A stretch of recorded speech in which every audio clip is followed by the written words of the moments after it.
I'd like to call the December 11th, 2017 Old Bridge Town Council meeting to order.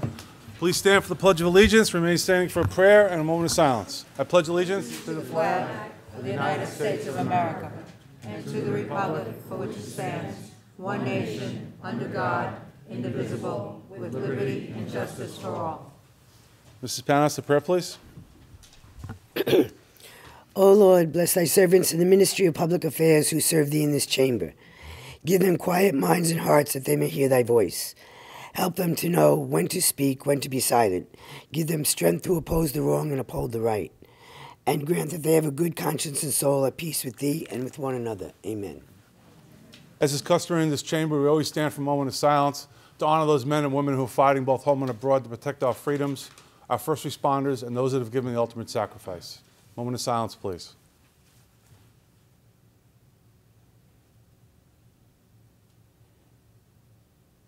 Thank you. Please be seated.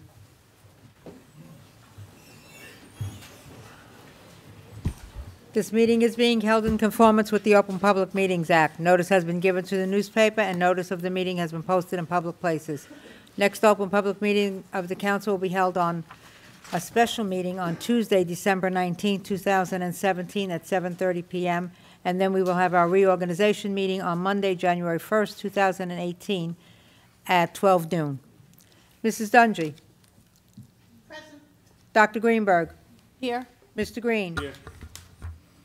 Mr. Mollis. Here. Mrs. Panos. Here. Mr. Rosencrantz. Here.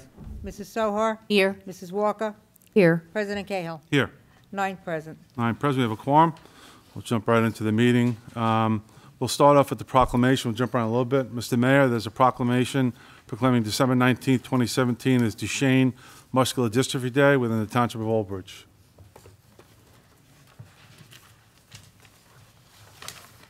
The Muscular Dystrophy?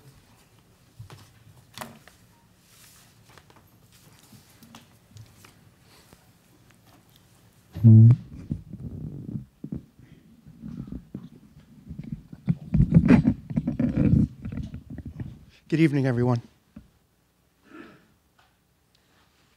I have a proclamation to read tonight about Duchenne muscular dystrophy.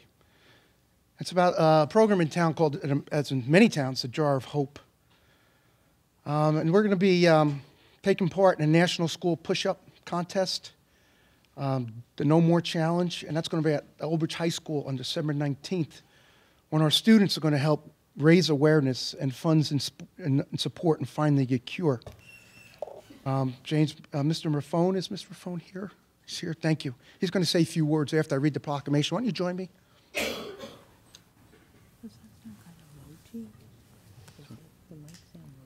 does, yeah. Ladies and gentlemen, as I said, a proclamation. Duchenne muscular dystrophy is a genetic disorder caused by a mutation in the gene that encodes for dystrophin, a protein that helps maintain the structure of muscular cells, and is the most common fatal genetic disorder diagnosed in childhood, affecting approximately 1 in 3,500 boys globally, and is characterized by progressive muscular degeneration and weakness, with symptoms often beginning as early as 3 years old of age. This muscular weakness normally begins to affect critical organs like the heart and lungs by the early teenage years, and until recently, boys with Duchenne muscular dystrophy often did not survive into adulthood. But advances in cardiac and respiratory care are allowing many to live into their 30s or later. And scientists and donors around the world are conducting intense research to develop new treatments, gene therapy, muscular regeneration, stem cell transplantation, and more. September 13, 2013, Jim and Karen Raffone had received the news that no parent should ever receive. They were told their child, Jamesy, was diagnosed with Duchenne muscular dystrophy, and after several professional opinions of the same heartbreaking prognosis, instead of listening to the doctors tell them, go home and love your son, there was nothing we can do, they instead founded the Jar of Hope, which is organized that offers Jamesy and thousands of boys just like him the chance to beat this disease that currently has no cure, but their fundraising and awareness. Jar of Hope maintains steadfast in its mission to knock out this disease. Now, therefore, I, Owen Henry, Mayor of the Township of Old Bridge, County of Middlesex, State of New Jersey, commend Jim and Karen Hafone for establishing the Jar of Hope and do hereby proclaim December 19, 2017 as Duchenne Muscular Dystrophy Day within the Township of Old Bridge.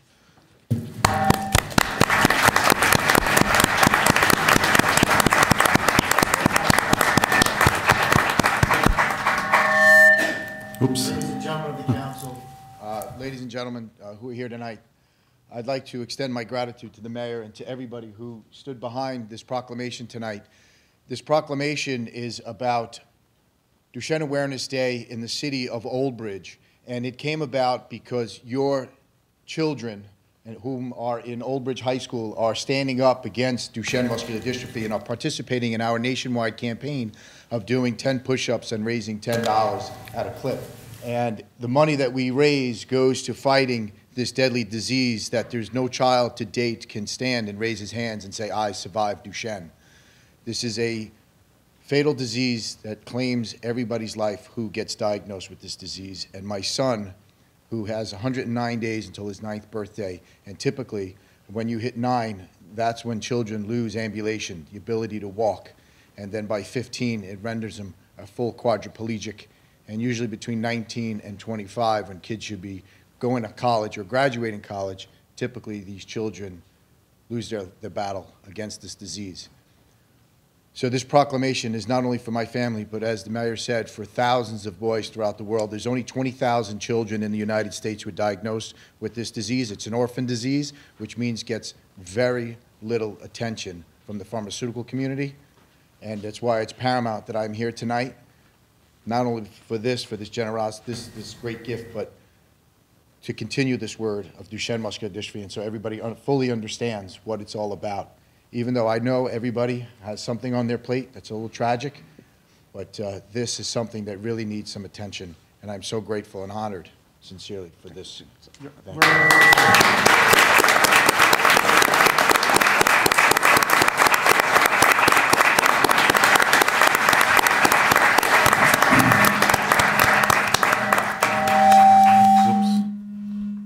Mr. Mayor, you also want to be recognized for... Yes. Yep.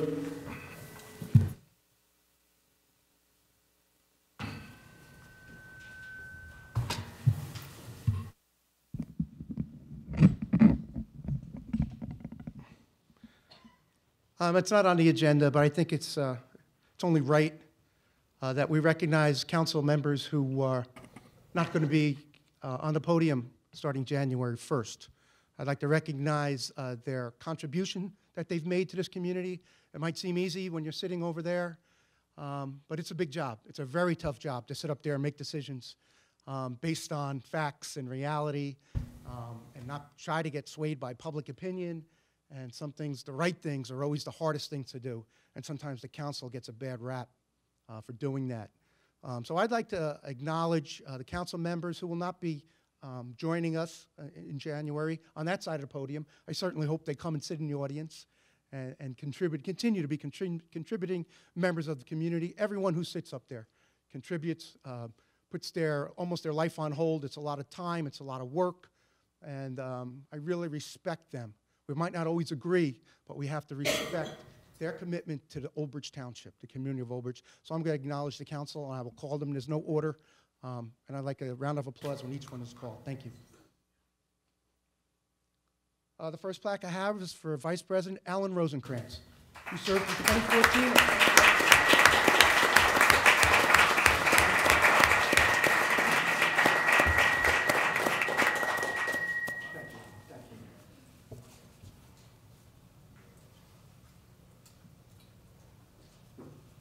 Joe Mollis. Joe?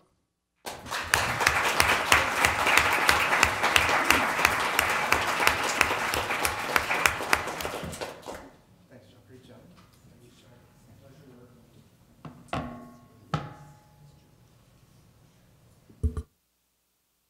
Mrs. Dungy.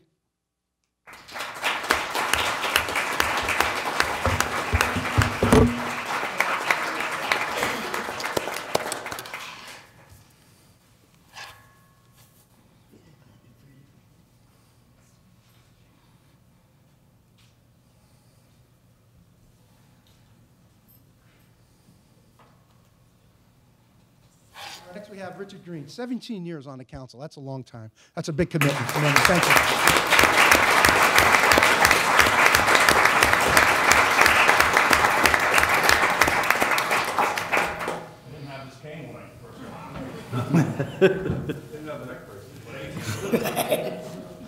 Tough job.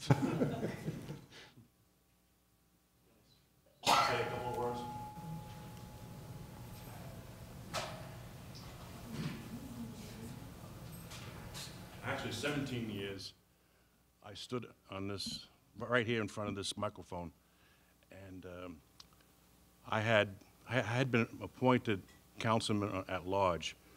I ran an election and lost, I think by about 4 votes, township-wide.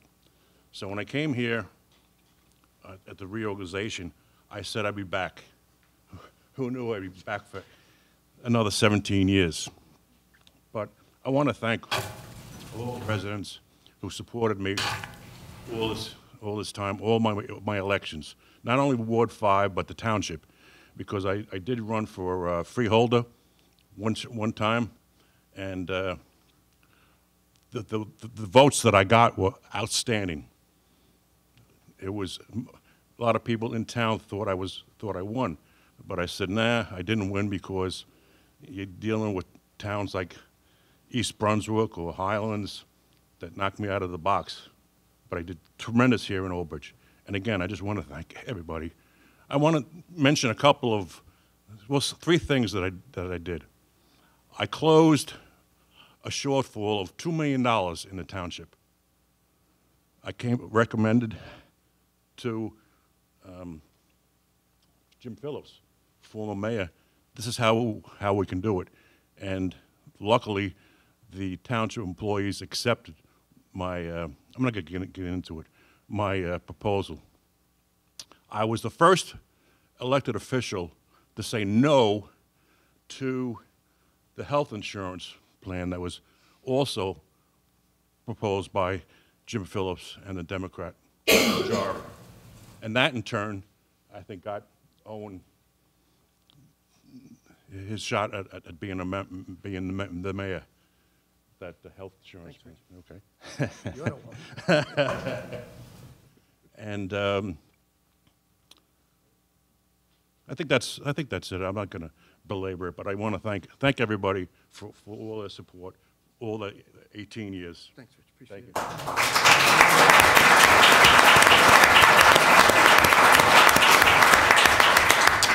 Next, we have Lucille Panos. Lucille, another 17-year veteran.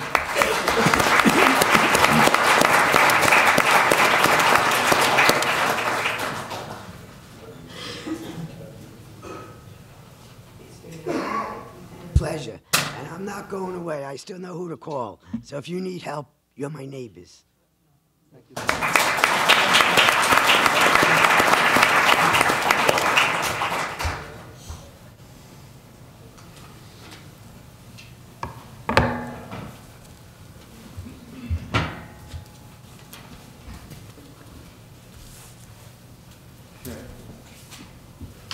Okay, we're just going to jump around one thing. We're going to do an attorney here, and let's get to the liquor license.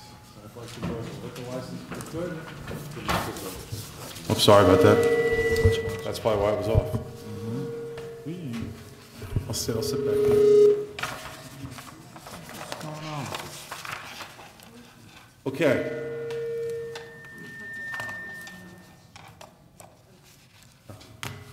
This is a person-to-person liquor license transfer.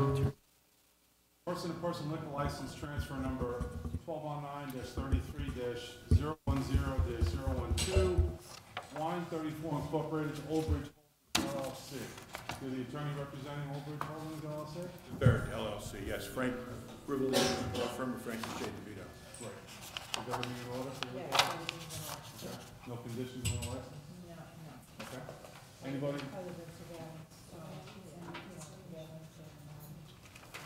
Okay. Okay. Any questions for the council on this liquor license? Yes. Mr. Green? Where is this?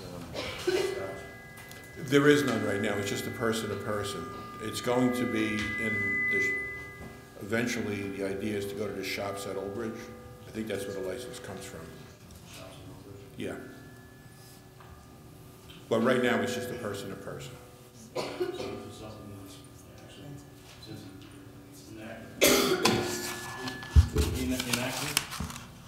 I believe. So you need to do this in order to maintain the license for another year? The license is being transferred to a new owner, which I believe is the owner of the mall. Is what? I believe it's the owner of the mall eventually through some corporate thing. And they're going to sell the license to someone else to operate a restaurant there. That's the idea. That's the idea, that's the intent right now. But the transfer right now is just person to person. You're welcome. Liquor license, council? Can I get a motion, please, on liquor license? Moved by Mr. Green, can I get a second? Second. Second by Mr. Mollis, roll call. Mrs. Dungy? Yes. Dr. Greenberg? Yes. Mr. Green? Yes. Mr. Mollis? Yes. Mrs. Panos? Yes. Mr. Rosenkrantz? Yes. Mrs. Sohar? Yes. Mrs. Walker? Yes. President Gale? Yes. Nine Right. yes. Thank you very much, and Ms. Ward was very helpful. Thank you. Okay, we're going to go to our presentation. We have the township planner on Old Bridge Township's bid entered for the national competition to become the future home of Amazon's second corporate headquarters in North America.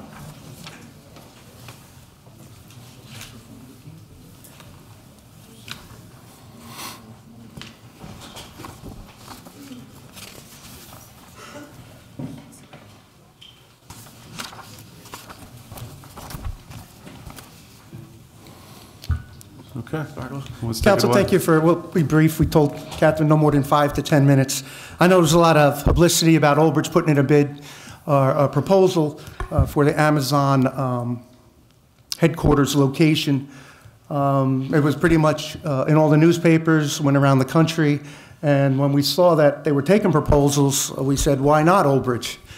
We felt we met all the criteria. We have everything, a business, even how big it is, has everything they need here to succeed here in Old Bridge, and give it the opportunity of the residents of Old Bridge and the surrounding counties the opportunity to better themselves. And so we've put together a package that we submitted. I'd like to thank everyone in the township. This was done in-house. We did not pay a consultant to do this for us. We did it. Catherine played a key role, our engineering department, Steve Mamakis. Everybody contributed. We were in my office a number of times, and it was a great exercise to go through. And if we don't get Amazon, well, then we'll get somebody else in the fish. Our hook is in the water, as I like to say. Catherine? Let me just, thank you. Thank you, Mayor. Thank you, Council Presidents. I think what I want to recognize is the efforts of Katie's efforts in preparation of these documents. And I know it was a very short window we had to prepare these documents. It was about 2 weeks. And she did a tremendous job, along with obviously the staff of engineering department, Nicole, and then also the staff of the economic development, Steve and Rosemary. I mean, they were constantly communicating, collecting data, and updating until the last minute. I remember it was 4 o'clock at the last day of the date we had to get out. It was put in the mail, fresh off the press, came in and was sent. So I want to thank all of them for their tremendous efforts. While Amazon does come or doesn't come, I think it does put our town, our efforts for economic developments on the map. As you know, we really need those developments taking place in town. We already have. You have seen that Kennedy International now, it's in the building phase, and it will be open, similar, very small level, but similar concept. A logistic company now going to open sometimes by June of 2018. So I think having this information out there for people to see that there is a place available to do the business in Old Bridge is very important. With that, I'm going to turn over to Katie. She's going to go through the presentation. Thank you. So they stole my thunder a little bit, but I do want to also thank all the staff that was involved.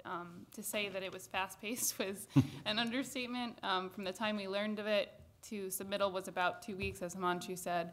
And so I couldn't thank anyone enough from the Economic Development Office, from the administration, Nicole with engineering, and then my planning interns. Everyone worked together, and we needed the help. So I put together a brief presentation. I hope you've seen the proposal. It is on our website, but I also have a link at the end of this presentation, which hopefully we'll upload to the website and everyone can see. It's a broad overview, but as Himanshu said, we'll kind of get into why it's a little bit more important than just Amazon. So the RFP was released for the entire country in September 2017 for the HQ2, or the second headquarters. It had a number of suggested and required topic areas that had to be covered. And we use this as an opportunity really to inventory the assets that Old Bridge has, as well as what makes this great for both residents and business, and makes it great and business friendly. The exercise really proved to be a beneficial resource to the township, regardless of whether or not Amazon decides to move here. I think that this proposal ultimately was a valuable preparation and a good foundation. Some of the criteria that I think the mayor initially saw and said, why not, let's do this, was a metro area of more than 1 million people, a stable business-friendly environment, urban or suburban location with potential to attract and retain strong technical talent, and communities that think big and creatively when considering locations and real estate options. And more concrete site and building requirements are in that chart to the right there. And you can see they were trying to phase in, and they were using their Seattle location as a model for some of these site requirements. But Old Bridge actually does fit a lot of them, so it worked out. We broke up the report basically, and we thought of it as to approach it from a regional aspect and then from a more local and zoomed in aspect. And as far as the region, the RFP called for a description and understanding of our surrounding region, so including New York, including Philly, and all the transportation corridors that connect us to those places, public transportation options, the higher education, so colleges, universities, and STEM high schools and institutions, which is science, technology, engineering, and math, because Amazon wanted to see a full scope of how the labor force was prepared for the type of jobs that they were creating. These are higher-end jobs, not distribution centers. These are software developers and office jobs. And then to pull from the existing labor and workforce strengths and to show fiber optic connectivity. These are just a few examples, and if you go through the proposal, we used a lot of mapping software to help work in tandem with the narrative, to create a full picture and a full story about Old Bridge. We worked with the layers to show how are these regional transportation networks connected to current distribution centers, current headquarters in the area. And like I said, these are just a few of the types of maps that we prepared and put into the report. Some key findings, and these are just broad strokes, that we found from the regional analysis was that Old Bridge ranks number 18 in population size out of all municipalities in New Jersey. New Jersey as a state has 57% of software application developers in the New York metro region, and more significantly, the New York metro region has some of the most software developers localized in this area in the country. I think just behind Seattle, we're usually a contender with them, with the Pacific Northwest. And so that they come from New Jersey, I think, is a huge attraction to Amazon. And also, within 25 miles of Old Bridge, there are 5 STEM specializing high schools. So again, building that highly educated labor workforce that Amazon's looking for. So looking at it more at the local level, the RFP was looking, I think, for a more personal connection. They're looking for cultural community fit, showing that we have a stable and consistent business climate, the community quality of life. So what are the recreational opportunities? What's the public education like in the town? Overall quality of life. And then transportation logistics. How do we get people to commute? How do we get people coming for meetings to the location? And so we looked at it more zoomed in, more personal to the township, and we broke it up into 5 different areas for the local. That was education, parks, rec, and open space, the housing, community resources, and transportation.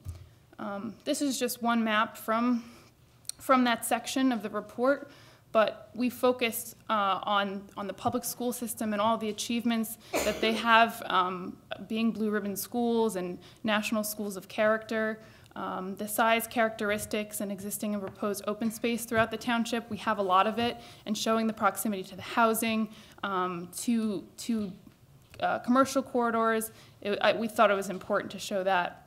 The housing opportunities, existing and proposed, that included all the different types of housing we have in town, the pricing of that housing, and finally we showed, and this is the map to the right, the community assets in the township. So that could be a shopping center, it could be medical resources, emergency facilities, things that would be attractive or people would look for when they're moving to this town.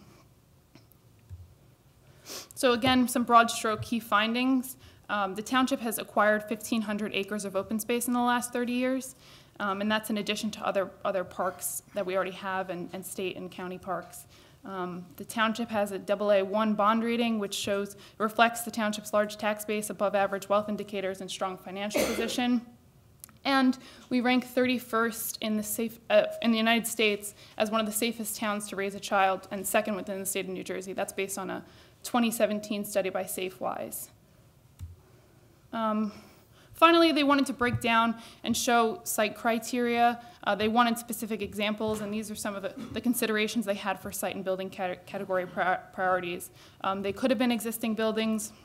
It could include greenfield sites that had approximately 100 acres, and then other infill opportunities. And so I won't get into those, but they did have specific criteria for those that they were looking for in the RFP. So what's next? And 238 other cities and towns around the U.S. submitted a proposal to Amazon. We were one of them. The NJEDA also submitted on behalf of New Jersey and endorsed the city of Newark. It doesn't mean we're out of the running. They just put their endorsement behind it based on preliminary proposals that were submitted to them. But our proposal has highlighted that Old Bridge has a lot to offer, and there are a lot of positive aspects for both business and residents here. And so whether or not Amazon chooses Old Bridge, we have started a conversation at a smaller scale with EDA. And they've seen our proposal, they're impressed by it, and I hope it opens up a conversation for future business attraction, sustainable development. And from the first conversations, it seems like that's where it's going. Finally, this is just an example of what the report looks like. And it is available online. That's the top link. And then I put together a more interactive link that you can kind of flip through the pages of it. If you want to check it out, that's what the proposal looks like. So hopefully this was helpful. Does anyone have any questions? Questions from the council, comments? Mrs. Panos? Okay, so my immediate thoughts is, hey, Amazon, bring it on. We want you here. So is there any of these people in the audience, we have a large audience tonight, I'm glad to see that. Not that you would suggest, but could we email Amazon, invite them to our town? Everybody goes online. Does Amazon have a Facebook page?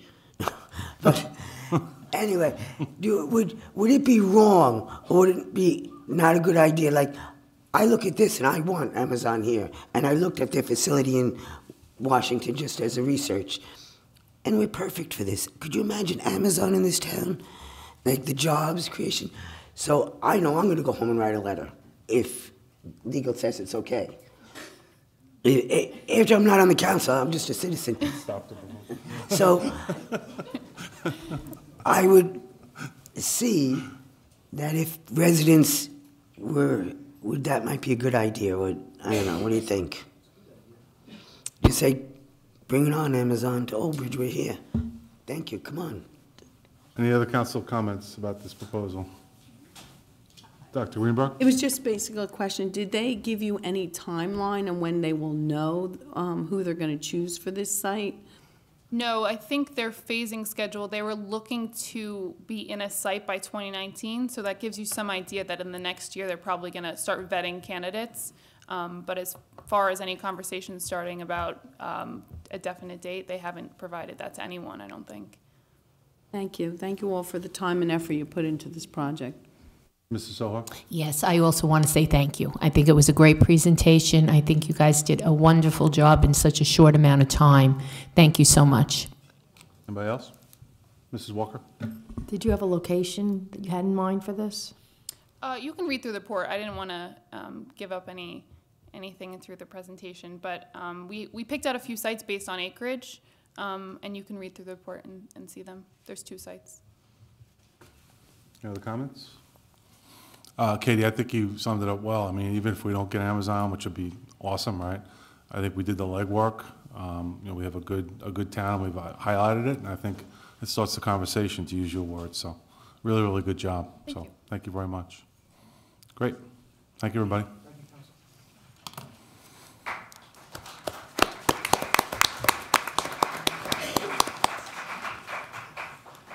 Okay, we'll move on to approval of minutes of previous meetings. First one is a combined meeting, July 10th, 2017. Any comments or questions on July 10th, 2017? Seeing none, I have a motion, please. Move it.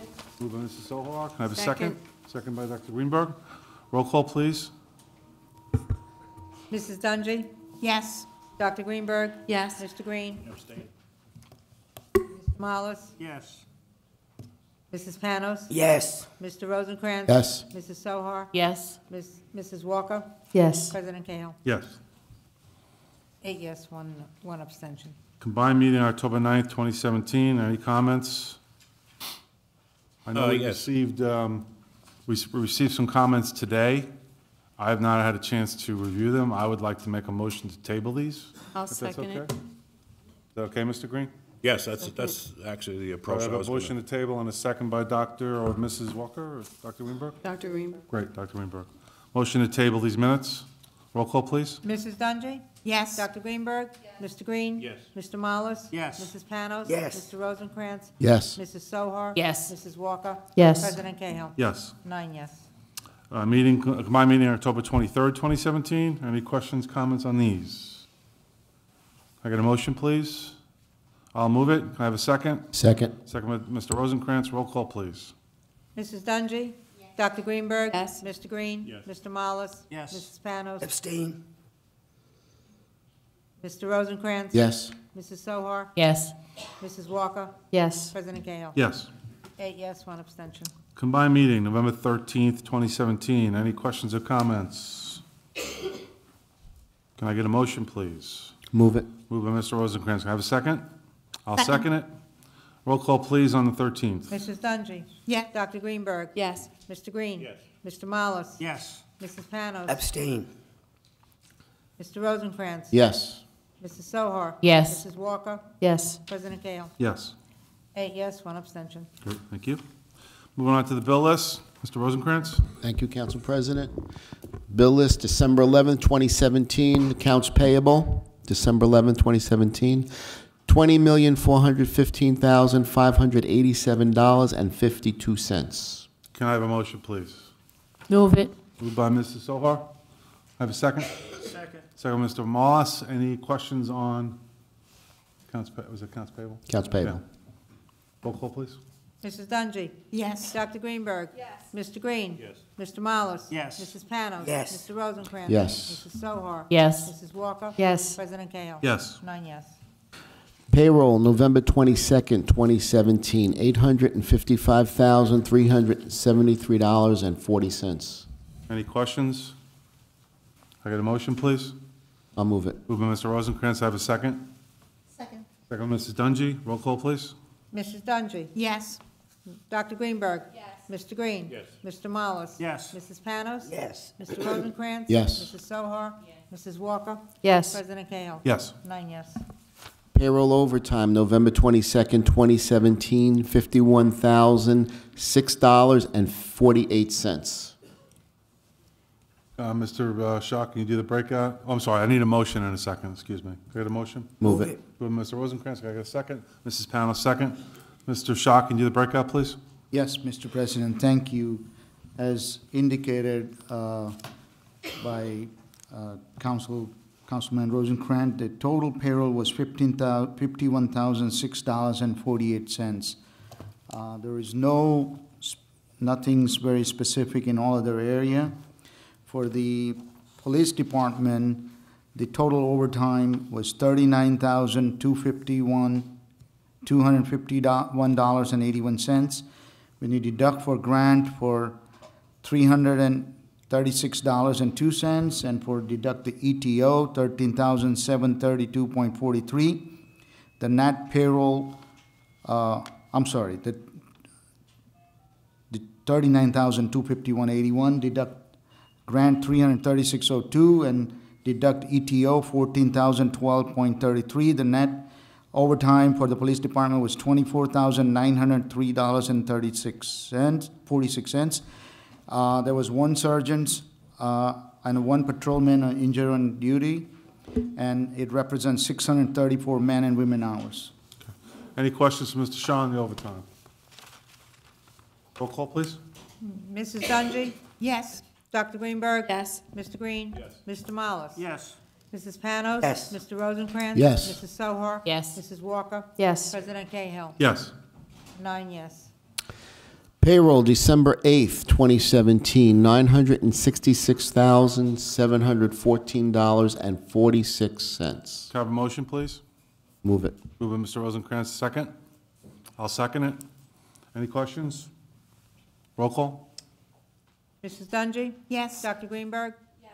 Mr. Green? Yes. Mr. Mollis? Yes. Mrs. Panos? Yes. Mr. Rosencrantz? Yes. Mrs. Sohar? Yes. Mrs. Walker? Yes. President Cahill? Yes. 9 yes. And lastly, payroll overtime, December 8th, 2017, $67,279.61. Motion, please. I'll move it. Moved by Mr. Green. Can I get a second? I'll second it. Mr. Shaw, can you do the breakout, please? Yes, thank you. Again, for the December 8 payroll, the total payroll was $67,279.61. There was an uptick in the buildings and grounds. This is related to the carpet installation in senior center that was handled by the on the weekend. So they needed a presentation of the presence of the buildings and ground employee there. The police overtime was $55,576.59, represents 1,007 men and women hours. When you deduct for ETO, $24,637.27, the net overtime was $30,939.32, and we still have one sergeant and one patrol officer IOD. Okay. Any questions, Mr. Shaw, on the overtime? Seeing here none, roll call, please. Mrs. Dungy? Yes. Dr. Greenberg? Yes. Mr. Green? Yes. Mr. Mollis? Yes. Mrs. Panos? Yes. Mr. Rosencrantz? Yes. Mrs. Sohar? Yes. Mrs. Walker? Yes. President Cahill? Yes. 9 yes. And that concludes the bill list for this evening. Thank you, Mr. Rosencrantz. Moving on to public hearings and ordinances for second reading. H1, Release Reduction Performance Guarantee, Geo Properties LLC, Block 11232, Lot 12, Application 51-10Z. The applicant? Yep, why don't you have a seat? Ms. Shapiro, first of all, why don't you introduce yourself, please, for the Mr. record? Council President, members of the council, my name is Rob Glazer. I'm here on behalf of the applicant, Geo Properties. Great, thank you. Ms. Shapiro? Thank you, Council President. This is a piece of property that's located at 400 Route 34. It's across the street from Marketplace. The property has a building that was just built on it and associated site improvements.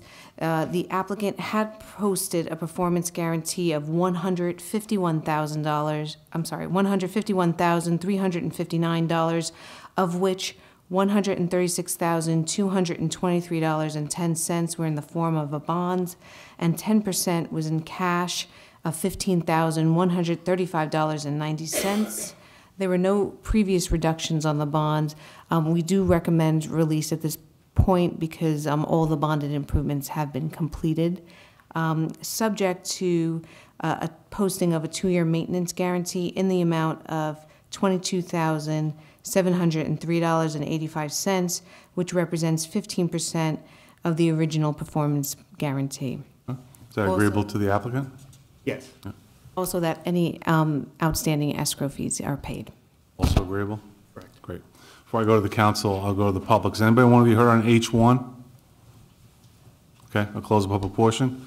Any questions from council on H1? Can I get a motion, please? Moved by Dr. Greenberg. Can I have a second? I'll second it. Roll call, please, on H1. Mrs. Dungy? Yes. Dr. Greenberg? Yes. Mr. Green? Yes. Mr. Mollis? Yes. Mrs. Panos? Yes. Mr. Rosencrantz? Yes. Mrs. Sohar? Yes. Mrs. Walker? President Cahill? Yes. 9 yes. Thank you. Thank you. The surety recommended a specific form of bond release. Is that something I can get to the township council, or? Just reach out to the office. I see it in your letter. Shouldn't be a problem. It'll be memorialized. January meeting. January meeting. January 22nd, I believe. Okay. Great. Thank you. Thank you.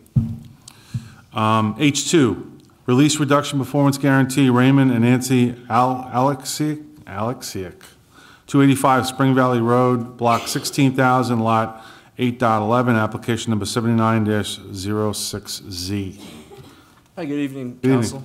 My name is Jeffrey Chang from the law firm of Halbrun Pape on behalf of Mr. Alexiak this evening. Great. Nicole? Council, this application was for a piece of property that was on the north side of Spring Valley Road between Route 9 and Route 18.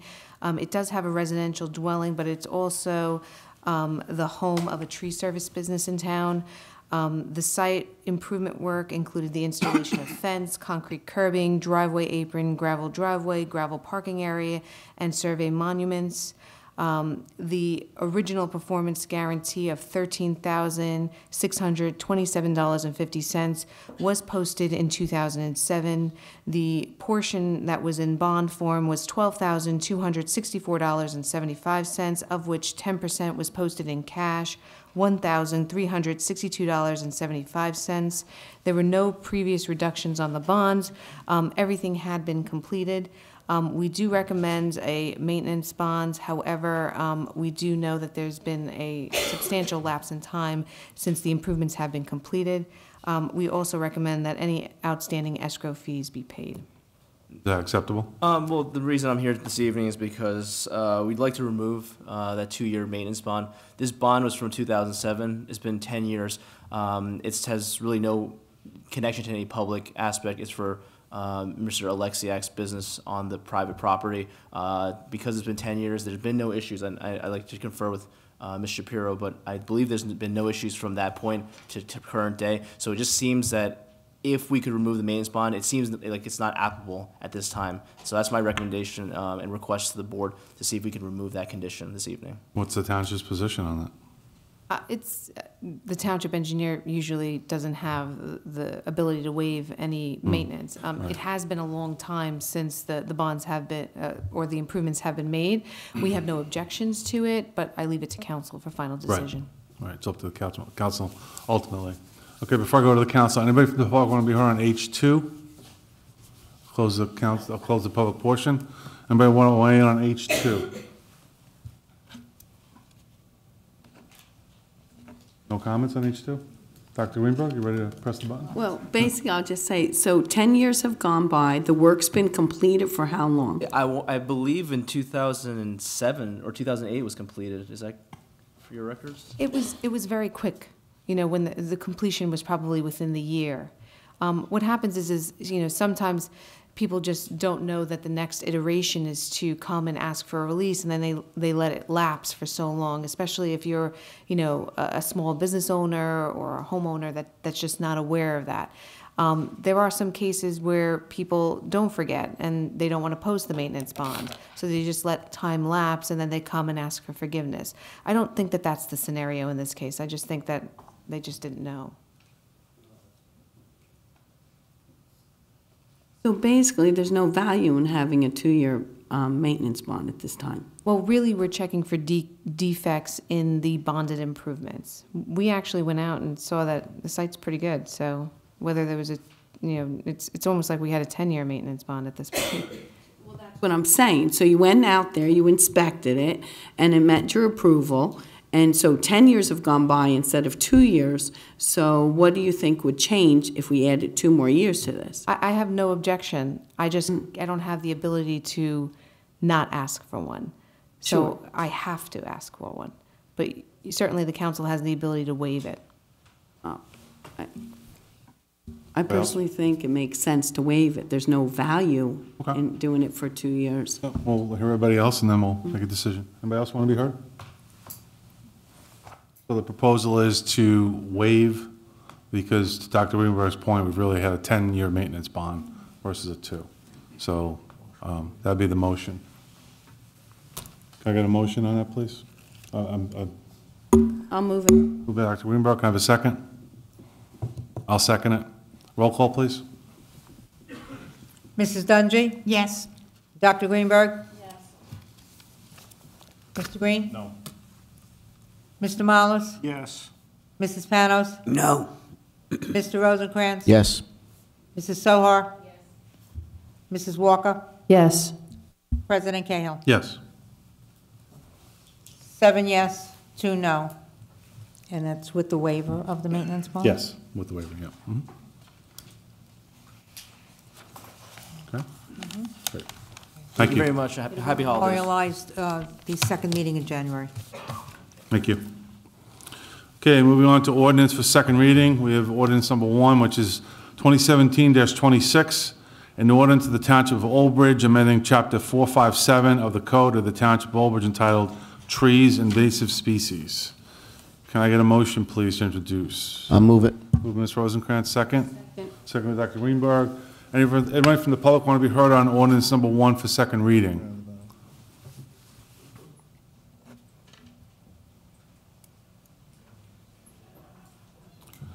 Good evening. Good evening, no mic here. Yeah, if you could just take a seat, appreciate All it. right. I'm A not little- gonna We had some technical problems before, so. Okay. Richard Pucciarelli, 20 Knoll Court, Matawan, New Jersey. Excuse me, I have a little cold. Tonight, you're going to vote on the second reading of the invasive species ordinance. I ask all the council members to listen to your professionals. Mr. Lavallo wrote this ordinance. He signed off on it. We've heard prior testimony from other homeowner associations who've been impacted by the growth of bamboo in the town. Also, I would like to point out that if you do pass this ordinance tonight, you'll set an example in Middlesex County. You'll be the first one. And I think Old Bridge should lead rather than follow. And I'm hoping tonight you'll look favorably on this ordinance. And I believe it's very reasonable. No one's going to be forced to remove bamboo or any invasive species unless it's a problem, and that's determined by, excuse me, Mr. Lavallo. So no one's going to be have their bamboo removed unless it's already an issue for someone else, and then it'll be evaluated. But I hope the council sees fit tonight to pass the ordinance. Thank you. Thank you. Anybody else in the public want to be heard on ordinance number 1, second reading? Close the public portion. Council comments on ordinance number 1 for second reading? Mr. Green? I'd like somebody to explain exactly what this proposal is, does, because I know we talked about it. The audience here. The mic's not on. I have no idea what we're talking about, so I'd like a summary of what we're going to vote on. It says trees, but then I hear bamboo, so Well, council has a copy of it. Yeah, I think there is a memo written by Gary Lavallo explaining the purpose of this ordinance. Basically, it's to limit or not allow planting of this invasive species that can grow very fast. That's basically the intent. Rich, you have anything to add to that?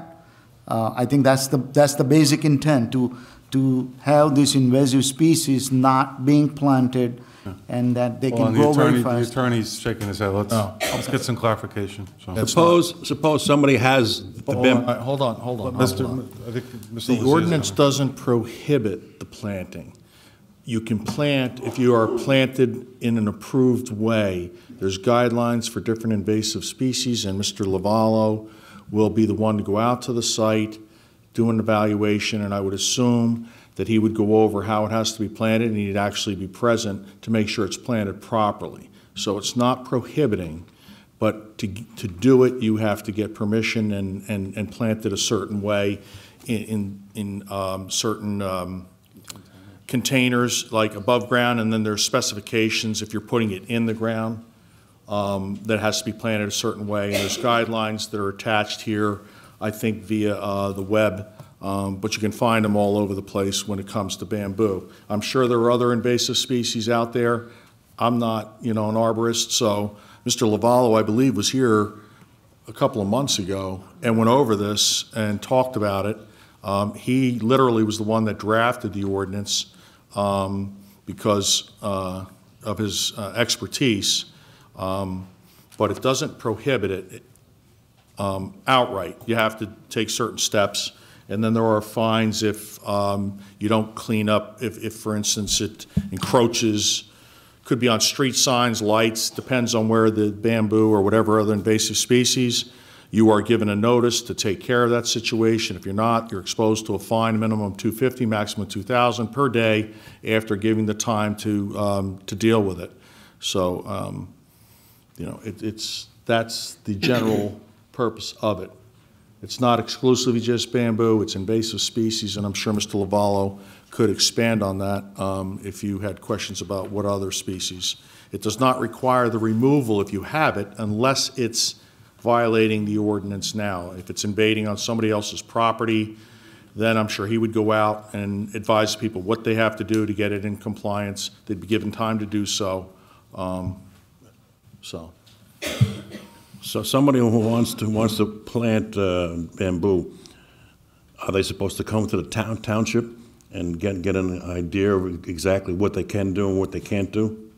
Well, it's in the ordinance, but I would imagine they would reach out to Mr. Lavallo, or if they reached out to the township, we would put them in contact with Mr. Lavallo, who would, I'm sure, be more than happy to go over what they have to do, and eventually he has to go out to the site and examine it and give them the details.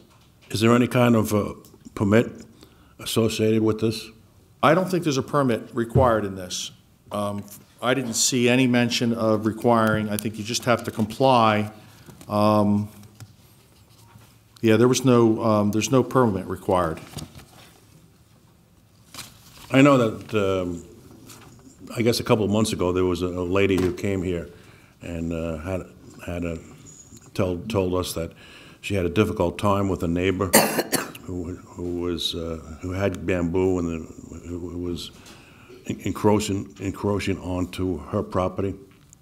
So I think, is that the reason for this, so to speak? Well, there was, I remember that as well, but there's been a move for this type of thing throughout the state. I mean, this might be the first in Middlesex. Apparently it is. I haven't followed it that closely, but I know of other towns that have this already because people have planted it for privacy. And just for example, bamboo, if you've ever seen it, I mean, it goes under sidewalks, it can go under foundation. It's just that type of, and if you don't maintain it, it becomes a problem for your neighbors.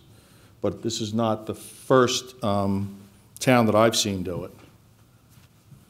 Yeah, I think this ordinance was modeled after a prior. I'm sure it was. I'm sure it was. But Mr. Lavallo is involved in this stuff on a daily basis, so. I'm just a little uneasy because of the tree ordinance that we passed, and now all of a sudden people who want to take a tree down, they have to come to the township and pay a fine of, not a fine, but a permit of $35 or something like that. Well, there's no permit in this. This is really more of a, it's anecdotal in some fashion, but it's more preventative to stop it from happening because a lot of people didn't understand when they planted the bamboo what it could do. And over time it does it, and it's very difficult to get rid of it. This is more preventive and telling the people, you want to plant it, that's fine, but you got to follow these guidelines. And yeah, my question is, if somebody wants to plant this bamboo or another species that you have a problem with, how do they know they have to come to the township to get directions or talk to anybody as to how they should handle this, the planting of what they have purchased or want to purchase. Well, that's something that the town should maybe consider putting up on the website to notify all the residents if you're looking to do this type of thing. It's real, because if they plan it without following the guidelines, Gary's going to go out and have them rip it out.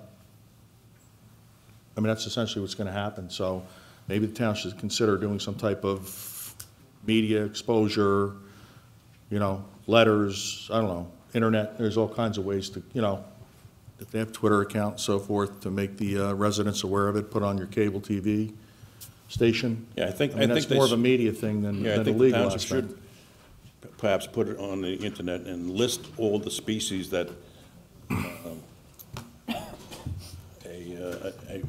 homeowner should be required to come to the township to find out exactly how they're supposed to handle it. I mean, bamboo, yes, that's one. Now, it says other species, but what are they? I don't know. I told you, I'm not an arborist. I just know that he refers to the DEP, invasive species list. I would assume it's someplace on the internet, but, you know, beyond that, I can't tell you. I feel sorry for the lady who came here and explained. Is poison ivy an invasive plant? Apparently she was constantly going out there and ripping up the bamboo that had gone from her neighbor's property onto her property. So for that particular purpose, I'll support it. But like I said, I don't want, you know, I want it to be more specific, as so that the public knows exactly what they can do or can't do before they plant it, and all of a sudden Gary Lovallo comes by and says, "Hey, look, dig it up, or otherwise we're going to charge you $250 a day if you don't." That's my concern. Any other comments? Mr. Rosencrantz? Yeah, what Mr. Green was saying is a woman from the, I think Cheesequake Woods, some area over there, invited the council people to see the bamboo that was growing from her neighbor's yard into her property. And I went to take a look at it, and when you walk into the backyard, it looks like nice, green, lush. But once that bamboo starts to crawl through your fence and under your fence and invade your yard, it's very difficult to stop, from what I understand. You have to dig up all the roots and all the rhizomes that go through. I'm going to support this, because if my neighbor planted bamboo and it not contained in the right way and it invaded my property, I don't think I know I wouldn't like it, and I don't think anybody else would like it. So I think this ordinance was brought to our attention from Richard through one of the council people, and evolved from there. So I'm going to be supporting that. Any other comments? Mrs. Walker? Yes, thank you. Richard brought it to my attention, and once he did, we found several residents that were having major problems with the bamboo. Actually, Mary has been dealing with Trevor Place as having a major issue where it's actually growing up into the roadway, and the town has to address it. Plus, the woman in Cheesequake Woods, she's been dealing with it for years. And I think it's something that we need to do, and we could tweak it as we go, but I think we should definitely support this tonight. Any other comments? Mrs. Sohar? Yes, I agree. I think this is a first step. I think it's very positive, and I think we have to continue to look into things like this. You have people, residents out there who have all kinds of needs, and we have to make sure we address them. Anybody else want to comment on this? Council President, Mr. Mayor. Make sure the council is clear. This is moving forward, bamboo. The bamboo that's in the ground now is grandfathered in the ground. This ordinance does not give the town the ability to fix the problems that those people came to, or what you see out there right now. This does not allow us to fix that. There's a section in there that says if it encroaches and it does damage and it becomes a nuisance. Yes. Right, if it's a nuisance, right? Dr. Greenberg? So I think the problem is multifold. First of all, it's unfortunate that people plant bamboo and they don't understand, or any other invasive plant, how it will grow. And with bamboo, first, what happens, it creeps. it actually grows laterally, and then after that it leaps. So if you're the neighbor, it will destroy your fence. If you have a patio, it can uplift the pavers. It will damage and kill your trees. So I think the people that planted originally did not anticipate this to happen, but it's very difficult to control. So this is educational for everybody, because people want to live in harmony and be good neighbors. So it will help the people who are planning to, plant these types of invasive trees. And then also it will be a good neighbor where your property's not being destroyed. And I think it's a win-win for everybody. And it is unfortunate when your property is being damaged like this. A lot of people take a lot of time and effort and expense to maintain their property, and it should not be destroyed in this way. And I think there is a section in here, if it is causing destruction, that it would be addressed. And I know from the Shade Tree Commission and Mr. Lavallo, they work with the residents. They're not going out there trying to get fees or penalties from them. They will give you time and effort, and he will guide you and give you guidance to correct the situation. So I think it's done in a very logical way, and I think it's very beneficial for the community. So I hope that we all support this tonight. Thank you. Any other comments? Yes. Mrs. Panos? Okay, I understand there's problems with bamboo when it gets out of hand. We have a lot down in South Old Bridge. However, maybe we should just specify bamboo, because I'm looking at invasive plants in the state of New Jersey, since somebody wanted specifics. You have a maple, Norway maple, a burning bush, a honeysuckle, a bush honeysuckle, a Japanese honeysuckle. People have this all in their yards. There's people who might have... I have a problem with telling people what to plant on their property, especially if we're going to just make it all around, which is going to include honeysuckle bushes and maple trees and garlic mustard. You know what? I'm okay with, if there's a problem, let's have an ordinance to say anything invasive that somebody complains about, that doesn't care, just like any problem in town. If you have somebody in your neighborhood who's not taking care of their house, you can call the health department, you can call something. I'm more leaning towards, if there's a problem, call the guy and make an ordinance that if there's a problem, call the tree man and have him address it with these people. But to broadly say any invasive plants, when I know quite a number of people who have these in their yard. So does it become another thing for neighbors to argue about? Oh, he planted a Japanese honeysuckle. And you call somebody. I've seen too many things. If they specified bamboo, I would go for it. But to just broadly wipe all these plants out, I can't. I can't tell people not to plant a honeysuckle in your yard. Sorry. Specify bamboo and I'd go for it. Any other comments?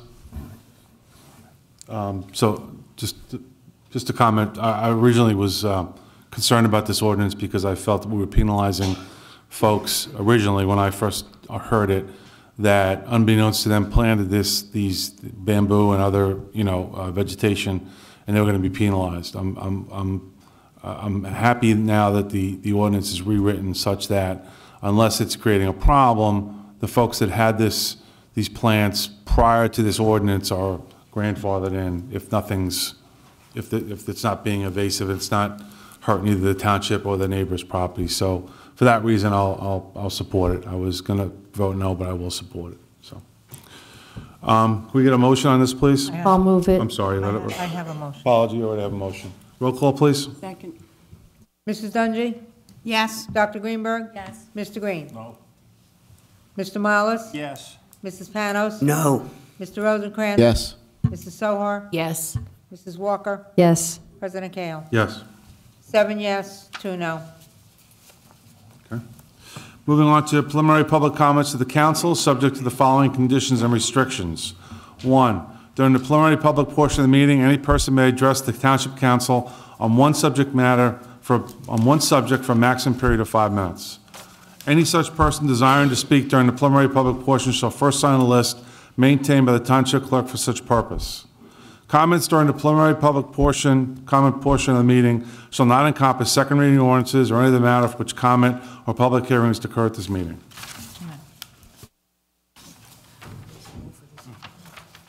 think they all want to speak, so. There's multiple people signed up for the same issue. Does everybody want to be heard? What do you want to do this at once, or you want a spokesperson? Does everybody who signed up want to speak on that particular issue that they spoke about? They do. Okay. Okay. Okay. Michael Arzig?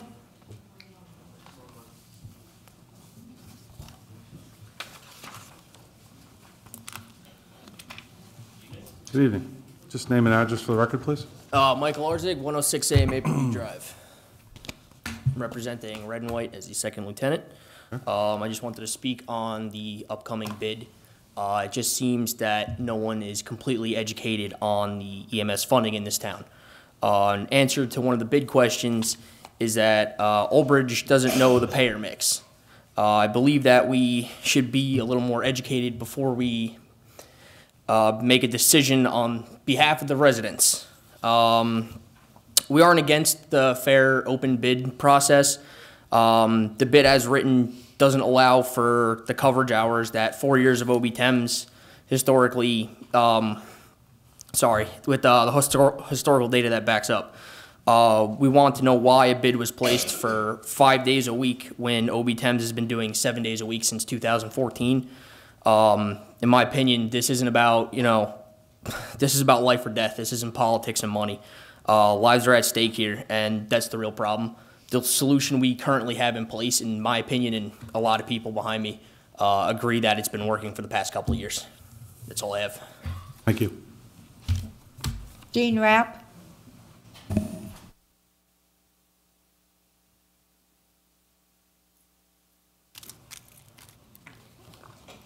Mayor Henry and councils. Hi, Gene. I'm sorry. Just your address, please, for the record. I apologize. 409 Orchard Avenue. Great. Thank Lawrence you. Harbor.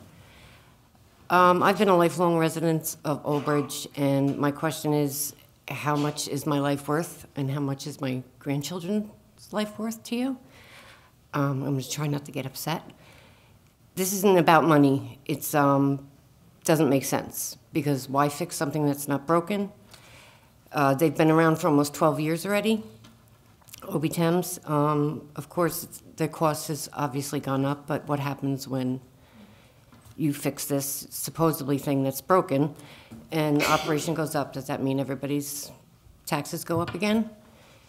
Give the people the money they need. Why fix something that's not broken? My safety and anybody else's safety in the township. You shouldn't have a price on it, and you're going to tell these 30-plus employees and their families, and that one big family, 2 weeks before Christmas, that they might lose their jobs. Thank you. Thank you. Kathleen Lowe's, or Lours?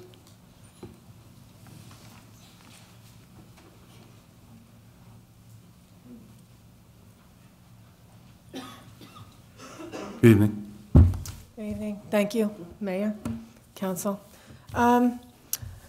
I guess for the, I'm sorry. Name and address, please. 9 Jasmine Road, Matawan. Great, thank you. Okay. So for the purpose of full disclosure, I've lived in this community for 50 years. I'm a resident of Old Bridge 50 years.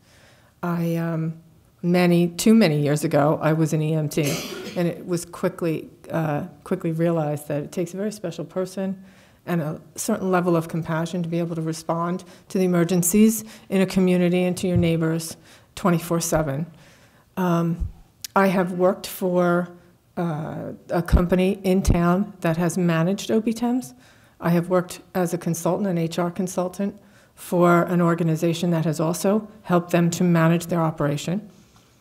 And I am currently an HR consultant for employee relations matters as well as governmental regulations. As I sit here today, I wanted to let you know and remind you, some of you have been here and probably remember, but I wanted to remind those of you who haven't been here that you have a community of volunteers and providers that I personally know that have stepped up at every turn to solve a problem in this community for its residents. In 1995, they came together when volunteerism was flailing and there was no daytime coverage anywhere as people had to go to work. They came together and they formed a corporation, OB-TEMS, as you well know. They solved a problem. They continued to service this community daytime hours. They went out to look for the professionals to help them do it. They became professionals in that time that they were watching other organizations help them manage.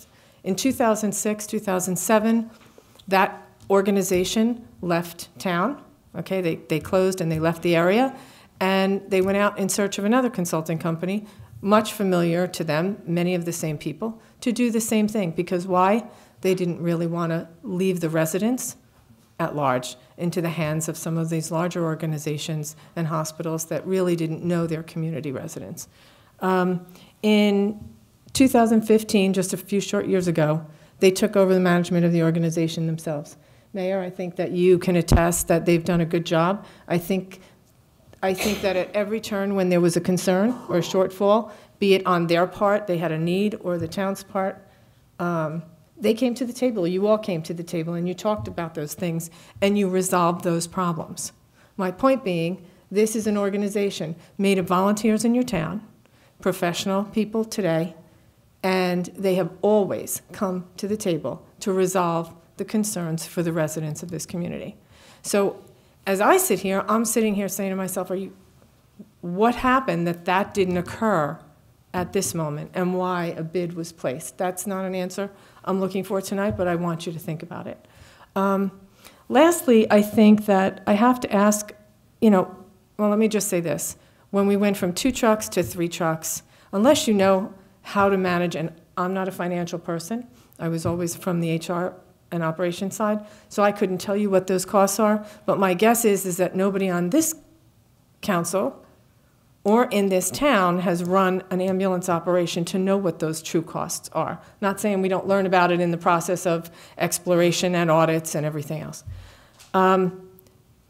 So what I want tonight is to ask the council to look really long and hard at the people who have served your community residents and you for years, and wonder yourselves why you haven't all come to the table together to solve this problem, because they've been solving problems all along. I think they deserve that from you, and I hope that that's the decision that gets made. Any questions? It's not a question and answer right now. It's just public comments. Thank you.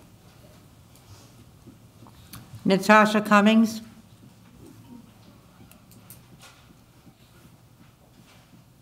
Good evening. Just name and address, please, for the record. Natasha Cummings, 408 Cranberry Road, East Brunswick. Okay. I would like to discuss this matter on a short notice of a bid for daytime EMS coverage, and I would like to share my concerns this evening. There is no substitute for the wealth and knowledge of experience that OB-TEMS provide and poses for the Township of Old Bridge. It is invaluable. The employees have been working here for so long that we encountered some of the township's residents over multiple times over the past years. We have established a report that allows us to do our job in an efficient manner that is evidenced by the response that we get when people see our trucks and our faces pull up to assist them in whatever situation that is going on, through the sense of the comfort when they know it is us, and it is priceless. Relationships are invaluable and viable, and OB-TEMS not only has them with the community, police department, fire department, and the hospitals that we bring our patients to. We know how to do our job and not interfere with the jobs of other first responders. The summertime presents a different set of circumstances of travelers coming through via the Parkway, secondary roads, which are Route 35 and Route 9. These people sometimes find themselves in need of EMS assistance for whatever reason, from motor vehicle traffic accidents, crashes, and also all the way up until medical emergencies. During certain holidays and special events, the townships just experience gridlocks, light conditions, and it can turn into a matter of near minutes affecting a positive outcome to the person who is in need of our assistance. And because OB-TEM employees possess intermittent knowledge of the secondary road systems that go through Old Bridge, we can maneuver around congested areas faster than an outside agency can. In the minutes that we save can be a difference, also saving a life. It would be a shame to allow so much experiences and resources to cast aside in the interest of saving money, because you cannot put a price tag on saving a life. Everyone here is invested in the community, and I just want to ask the room one question. If your loved one life was on the line, would you want an experienced and knowledge person showing up, or would you want a learn as you go type of service to be the one to transport your loved one? OB Tim's is community-based, it's not for profit.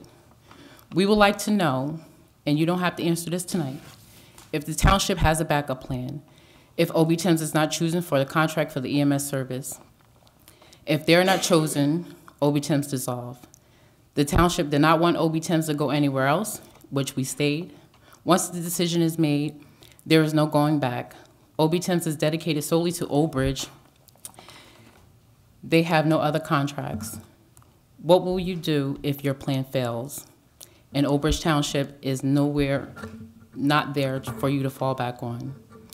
This is about life or death, not politics or money. Lives are at stake here. That's the real problem and the solution that has already been working. We urge you to consider our bid. Thank you. Ken McLaughlin.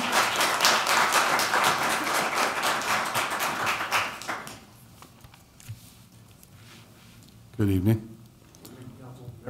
Name and address, please, for the record. Ken McLaughlin, Jr., 7 Villanova Road.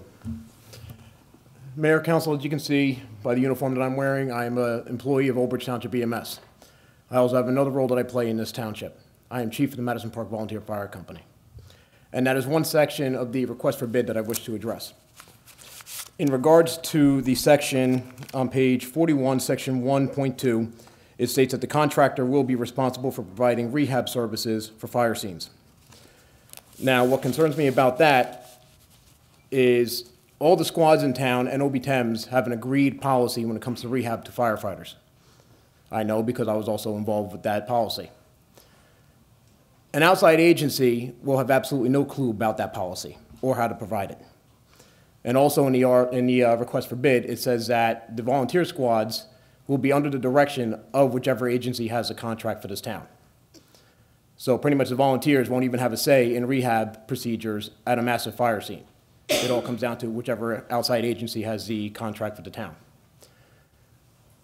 How am I to know that these ambulances aren't just going to show up if it's an outside agency with just a bottle of water and just send us on our merry little way? Is that just is that where the council stands, that the safety of my firefighters and the firefighters of the other three districts in this town are not as much of a concern in regards to whoever has the EMS contract? The system we have now knows our policy, knows how to provide the proper rehab services, and frankly, I just see it being reckless to even go with an outside agency that would have absolutely no clue on what this township does when it comes to EMS services and what services are provided outside of just answering medical calls. Because outside agencies care about one thing, billing and money. And that's exactly what's going to happen to the township residents, just bills and money. And now my guys and the guys and gals of all the other fire departments are going to be put at risk waiting for an ambulance that we're not even sure is even going to show up, depending on what they provide this township or what they're doing at the time of a fire call. So from a fire department standpoint, I urge the council to really reconsider this bid, because what we have now in Old Bridge has been working perfectly fine for the last how many years? That's all I have. Thank you. Thank you.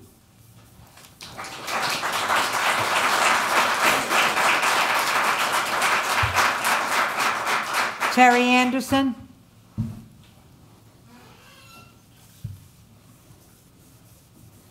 Good evening. Just name and address, please. Terry Anderson, 18 Mattawan Road, Lawrence Harbor. Thank you. I came here initially and I was going to ask questions about why the rush for the request for the proposal. And now I've sat here and I'm like, I grew up here. This is my community. I was raised here.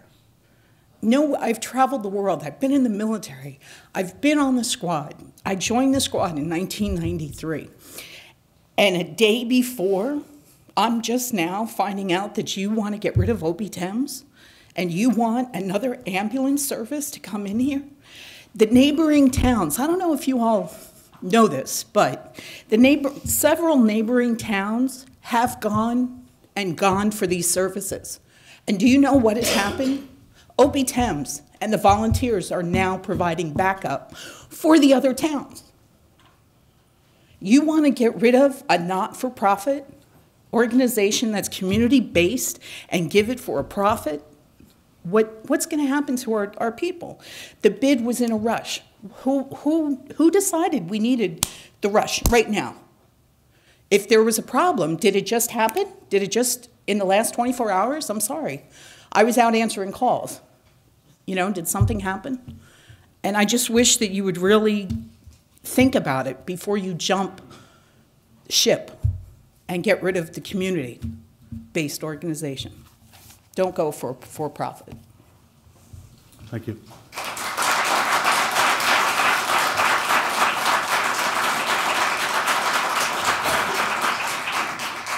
Erin Cassay.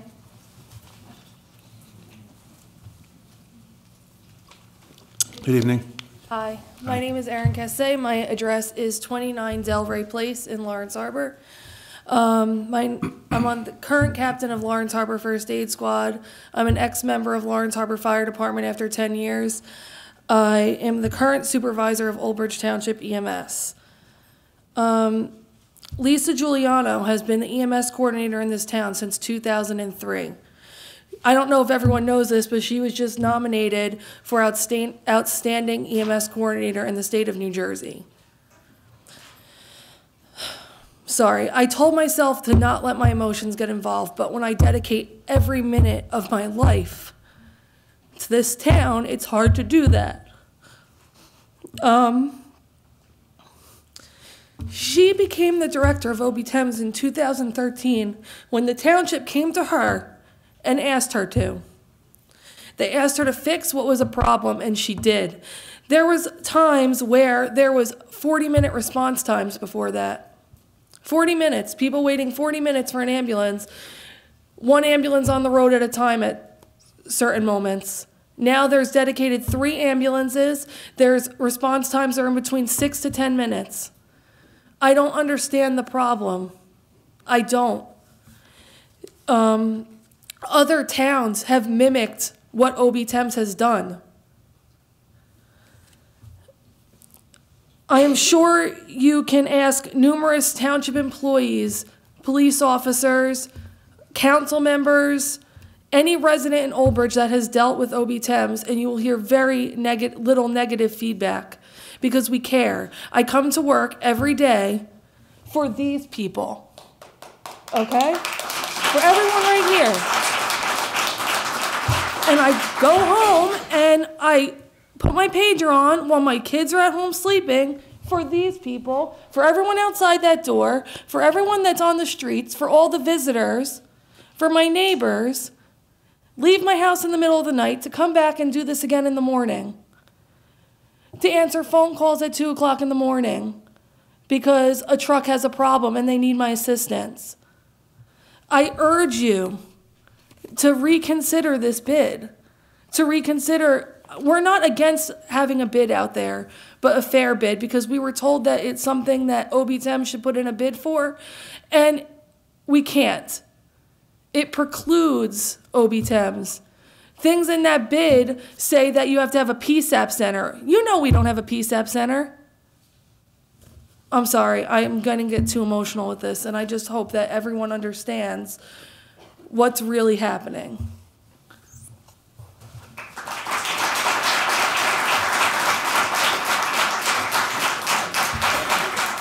Murray. Evan Murray.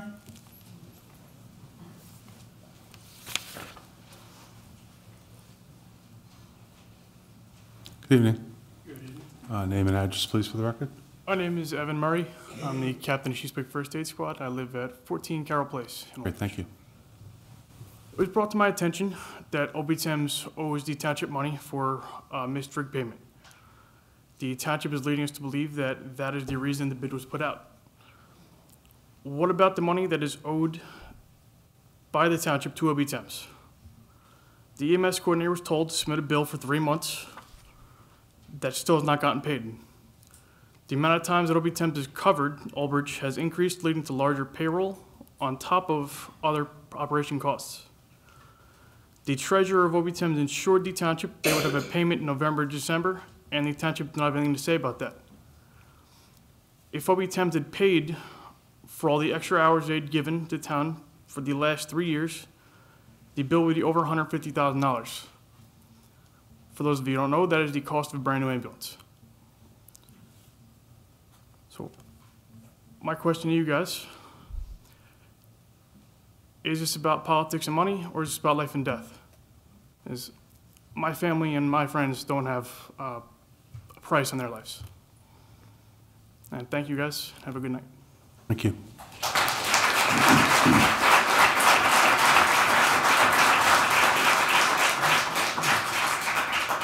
Brendan Lee.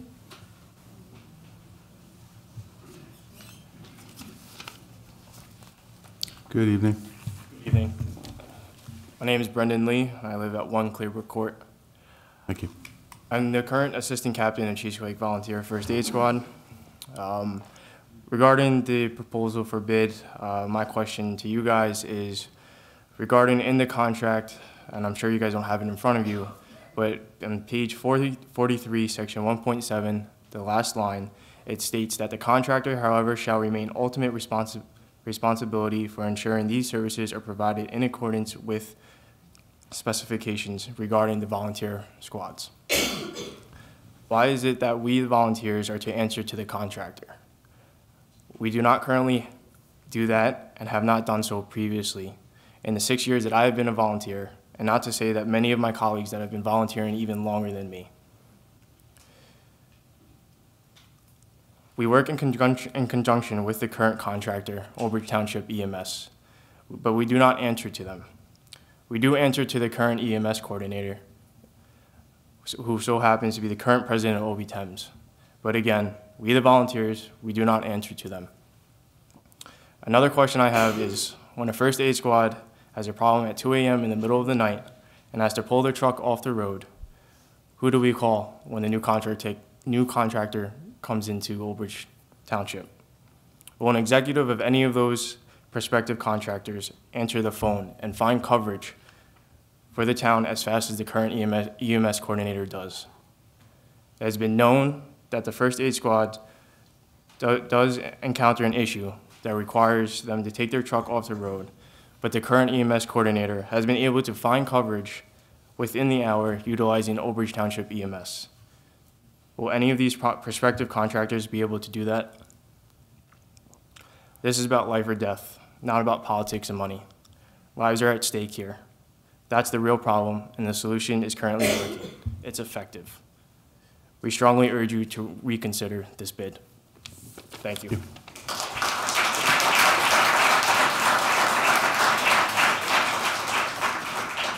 Paula Murray.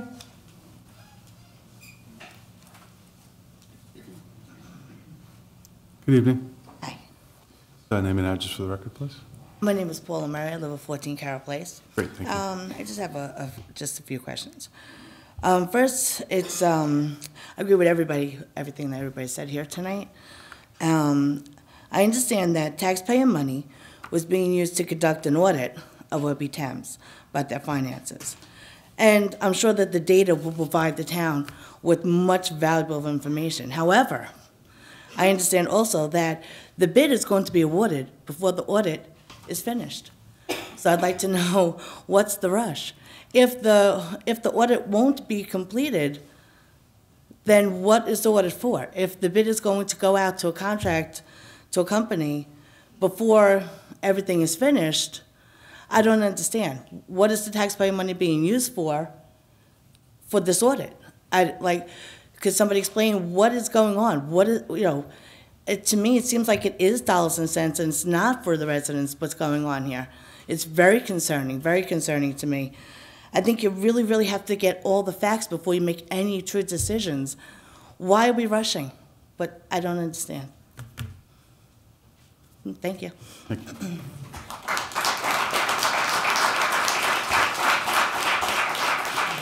David Merwin.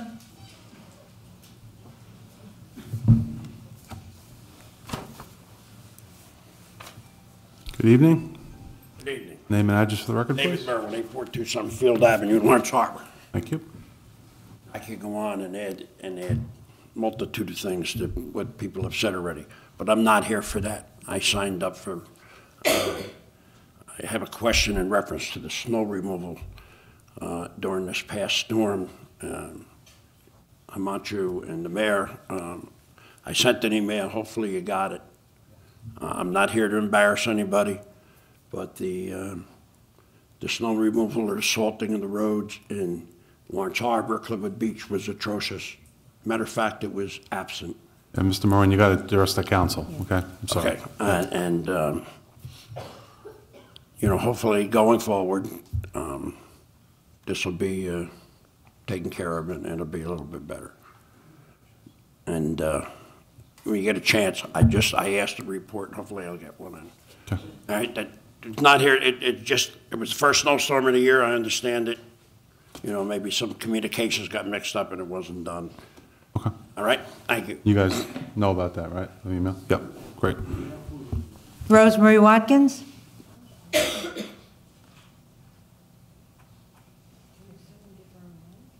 Rosemary? Oh, there she is. Oh, she is. Yeah, well, we give her a mic.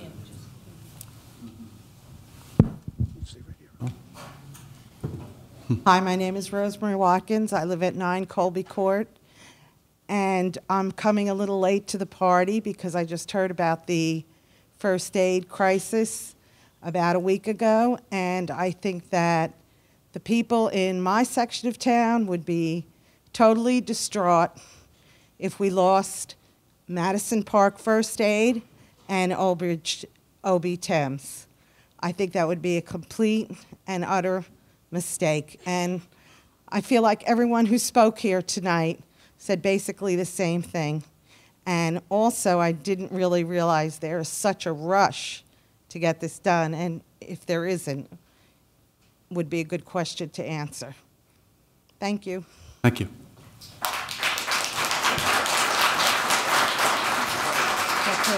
That's it for the public portion? Okay. We'll close the preliminary public portion. We'll go on to council member comments. Anybody like to be heard from the council? Yes. Mr. Green? A couple of meetings ago, John Murphy made a comment. He said, Rich Green voted no for COA, and then at the next meeting, he changed his vote and voted yes.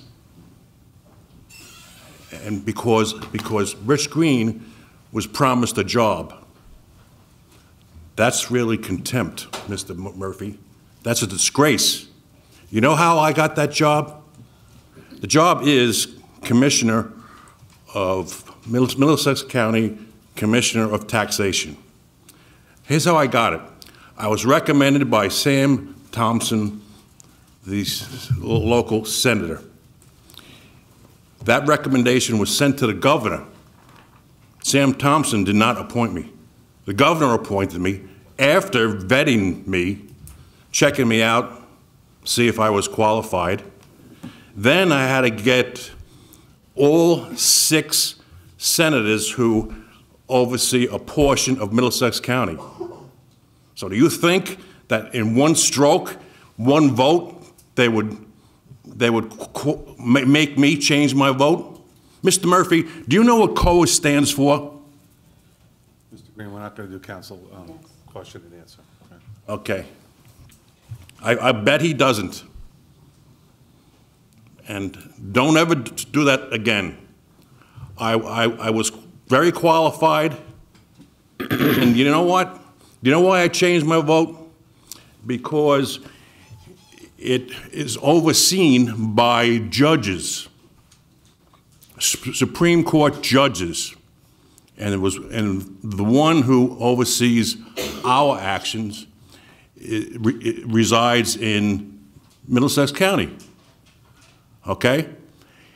The day after I was deciding to vote, actually, the day after the first vote where I voted no, this judge sent a very nice lady to come to us and say, you know, you better change, you better look at that, revisit that, because if we voted no, if the majority of this council voted no, there would be more houses built than the approximate 3,000 that we supported. But you and people like Sue Blumig can plant the seed of this disdain, and it's not right. That's the truth, Mr. Murphy. I got that job because I deserved it, and it took a long, long process in order for me to get the stamp of approval. Okay. Finished, Mr. Green? No, you can't respond. Anybody else in the council want to be heard? There's another portion, there's another public portion at the end. If you follow the agenda, you can comment then, but not right now. Anybody else want to be heard from the council? Dr. Weinberg? Yes, a resident brought it to my attention. They live in Madison Park, and they were, went out today, and there was a detour from Perrine Road through Poor Farms Road. Do you know the reason why? And there were some trucks traveling on Perrine Road, and they were rerouted through Poor Farms Road. Could you explain that, the residents? At the MUA working on the warehouse? I thought I got a notification about water and there was a sewer.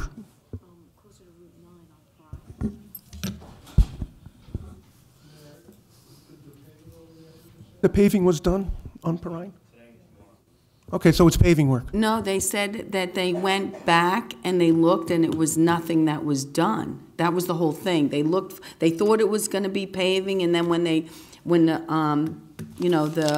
detour signs were turned around and the road was open, they said they didn't see any evidence of paving. So they just asked me tonight to bring it to everyone's attention if we could find out what was going on. There was a detour with no work going on? Signs, there were originally detour signs on Perrine Road, and they could not go down Perrine Road. They had to go down Poor Farms Road, and they don't know why.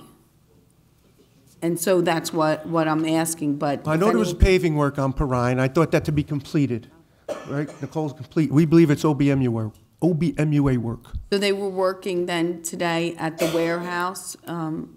Where? Can you look into it, maybe get that? Yeah, we'll find out why. We're not going to close the road for no reason. No, obviously, but they just didn't know why, and that's could have been what an they accident. wanted why. Sometimes it's easier as opposed to driving by, rubbernecking, or... All right, just well, if you traffic, find out, if you can let me know, and I'll certainly reach out to Okay, them. thank you. Thank you so much. Anybody else want to council comments? Mr. Rosencrantz. Back to me, okay. As Mayor Henry announced at the beginning of the meeting, some of us up here, this is our last council meeting. This is my last council meeting, and I'm sure that some of the council women down at the other side of the dais are very pleased with that. But I just want to reflect on certain things that happened in the last 4 years that I'm very proud to be part of the council with. We've had 4 budgets, one of which had a 0 tax increase, and 3 of them very minimal. We've hired 25 to 30 new police officers. We had an accredited police department, accredited senior center, many programs in the Parks and Rec department. Our bond rating has been upgraded. We have contracts with the union employees. Those are just a few of the highlights in the last 4 years, and I'm sure that there are probably more. Curbing, roads resurfacing, a program for that. I also want to thank all the department heads, Nicole Shapiro in engineering and her team, Lindsay and Dave, and am I missing somebody? Lindsay, Dave, Pinder, Samir. You guys have been a great help in responding to any questions and repairs that I requested. Hamachu, great job in the finance department, getting the budget together, and with the department heads, and keeping the taxes in check, manageable for the residents. The accreditation, the energy aggregation program was another thing that we've done in the last 4 years. There's so many numerous things. Matt Mercurio in Park and Rec with Lisa Valsera, all the programs that we've done. That's great. And, Pat Reardon in the building and code department, with responding to code violations and helping people get back into their homes with inspections. Stella Ward, thank you for all your help in the clerk's department with Vivian and Sue and Nicole. And Pat Green, who retired, of course. She was here. And most of all, I think, Mayor Henry, thank you for all the time and dedication that you gave the township. You were an example for everyone to follow. You gave personal sacrifices 24/7, 365. I've never seen anybody work so hard for so little, and I want to recognize that. So thank you for making that as an example. Well said, Ms. Rosenberg. Thank you. Anybody else want to be heard from the council? Mrs. Dungy.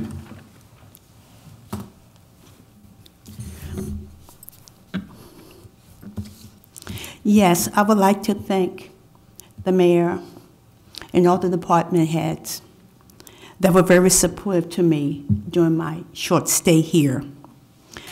My comments basically will be to address my constituents. I'd just like to take a moment to speak to my constituents as well as all the residents of Old Bridge.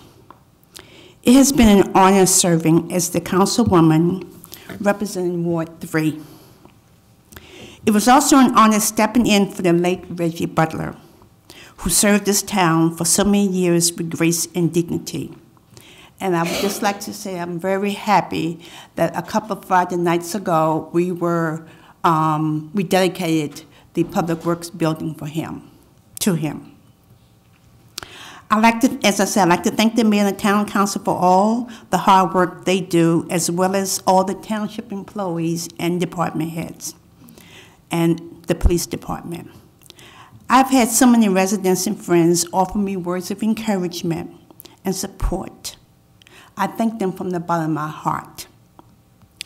During my tenure on the council, I tried to do my due diligence and listen to all points of view. I think any public servant that doesn't keep an open mind isn't serving the needs of his or her constituents. Unfortunately,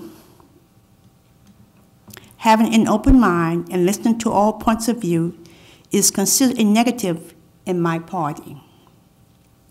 I reached across the aisle and listened and discussed issues so I could have a better understanding and ultimately reach my own conclusion. And for that, my own party ran a primary against me. Until this particular moment right now, I was the incumbent, and I do not understand why I was not reappointed. That is unfortunate, but I'm not going to dwell on that. It is my hope that the new town council in 2018 will listen to each other, consider each other's point of view, and stop with the party politics. Old Bridge is such a great town, but it needs leaders who are willing to do what is right, not what is or her party interests, best interest in what they tell them to do. Again, it has been a pleasure to serve Ward 3. I plan to stay active in the community, and I will always be looking to make a difference. Thank you very, very much.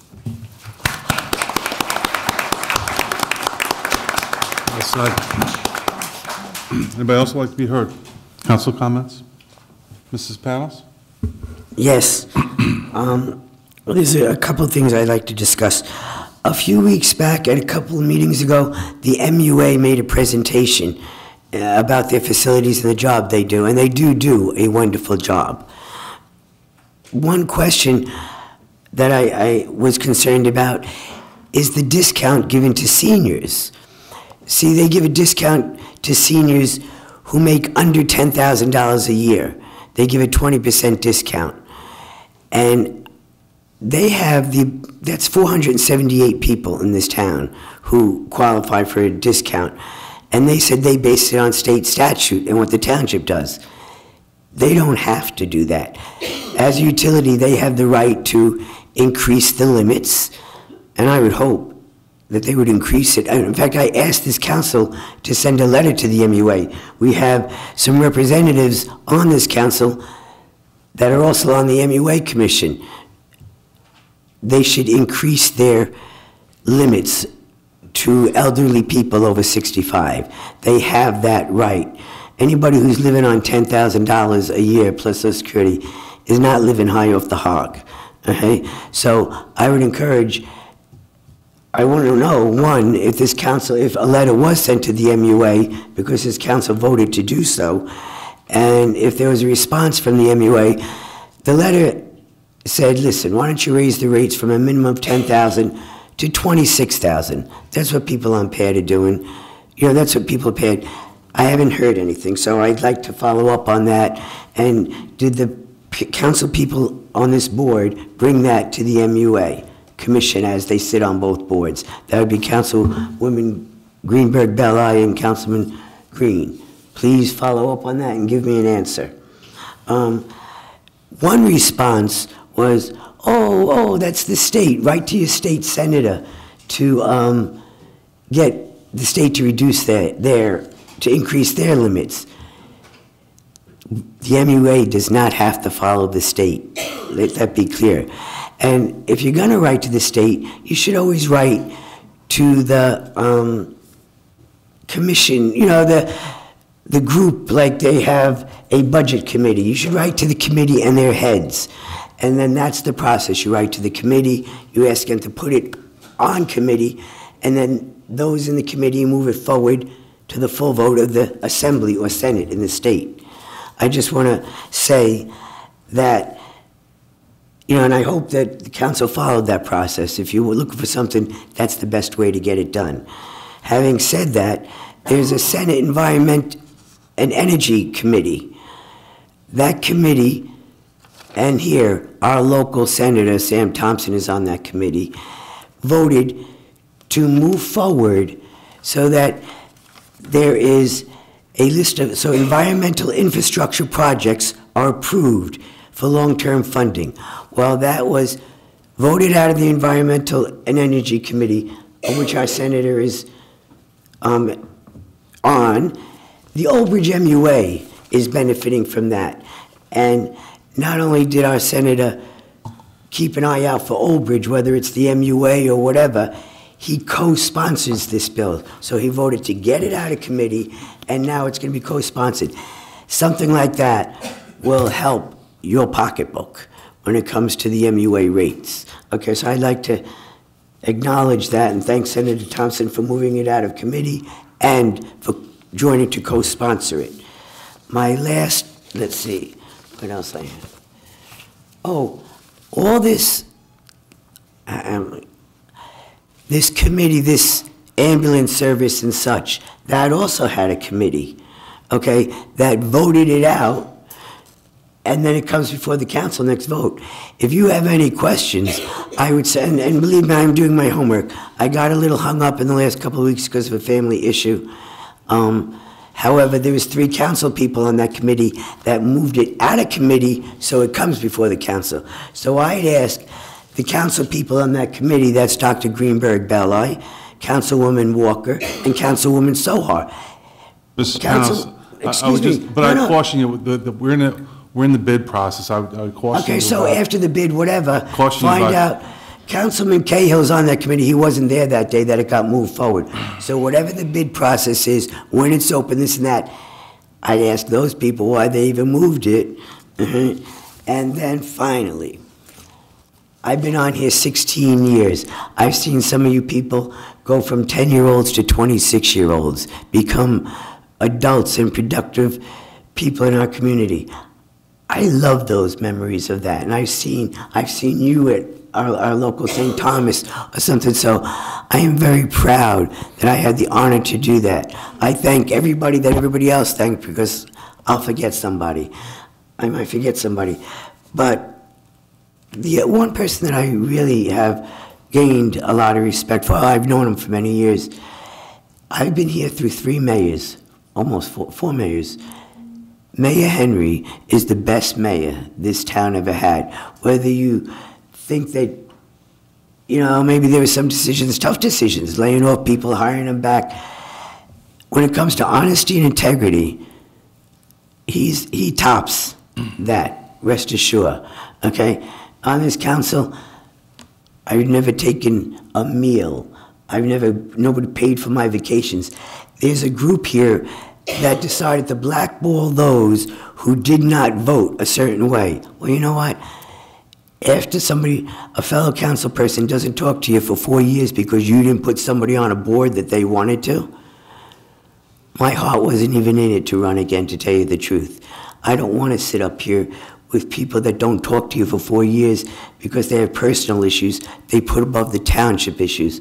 Please watch out for that stuff, people. Come down. I'm going to stay active. There's some things that, I'm not going to argue up here on the council. I'm tired of that.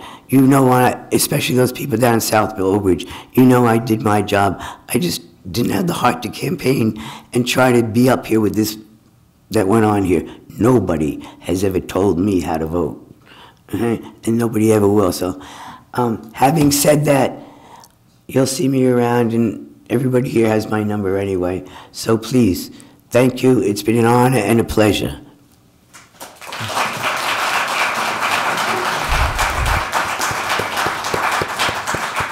Anybody else from the council want to be heard tonight? Hasn't spoken, Mrs. Walker?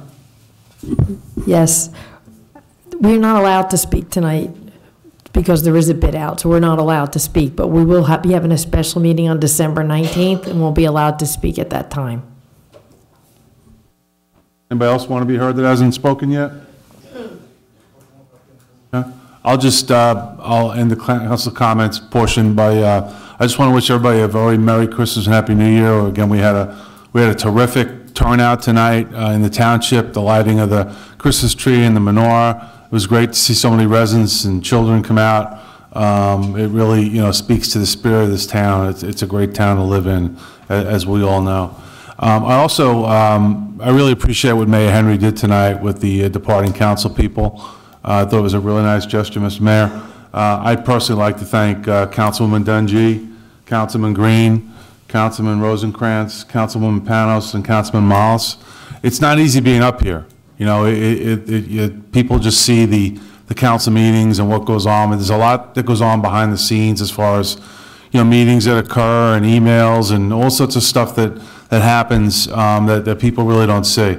It's a tough position to be in, and whether you agree with somebody or not, anybody that serves, I think, is to be commended. So I just want to thank them all for their service.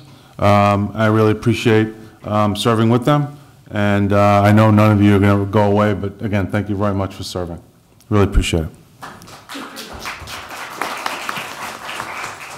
I'll close the councilman comments for this portion. Do we have a report of the township clerk? None at this time. Okay. The attorney just had to step away, but he does not have a report. We'll go to the administrative report. Mr. Mayor? Thank you, Council President. I have an administrative report, and I have some other items I'd like to address after I finish the one that's handed out to you. Item number 1, New Jersey Department of Environmental Protection, NJDEP, Blue Acres has been completed. A second round of cancellation letters were just sent out on December 1st. As a result, there was one owner that has voluntarily withdrawn from the buyout. Hard copies of the December 4th, 2017 NJDEP Old Bridge Buyout Status Summary Report has been forwarded to the Township Clerk's Office for distribution to Council. Item number 2, Energy Township went out a second time for the auction under the Energy Aggregation Program. Unfortunately, the auction did not result in a favorable rate. The township received refreshed prices from 2 suppliers. Based on the price, the township did not recommend awarding the contract. Market conditions are simply not as favorable as when we bid and awarded the OBCEA Round 1 program. It is recommended that the township residents are cautious in the selection of a third-party supplier while township waits for a favorable price for award. For additional information, please contact the township consultants, Gable Associates, at 732-296-0770, or visit the township website, www.oldbridge.com. Grand opening of the businesses in the month of October and November. The Mayor's Office of Economic Development attended the grand opening of Rolla's Gracie Academy, located in the Jake Brown Plaza on Route 516. Pranzi Pizza and Restaurant, located in the Jake Brown Plaza on Route 516. A Grill Stone, located on Route 516. Link Sub and Grill on Route 18, as well as a groundbreaking at the Kennedy Warehouse Project on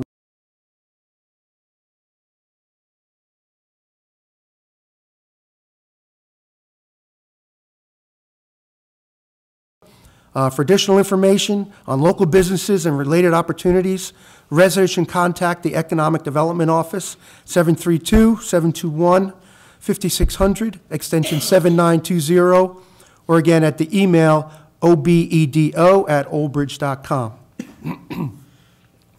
Snow operations on Saturday, December 9th.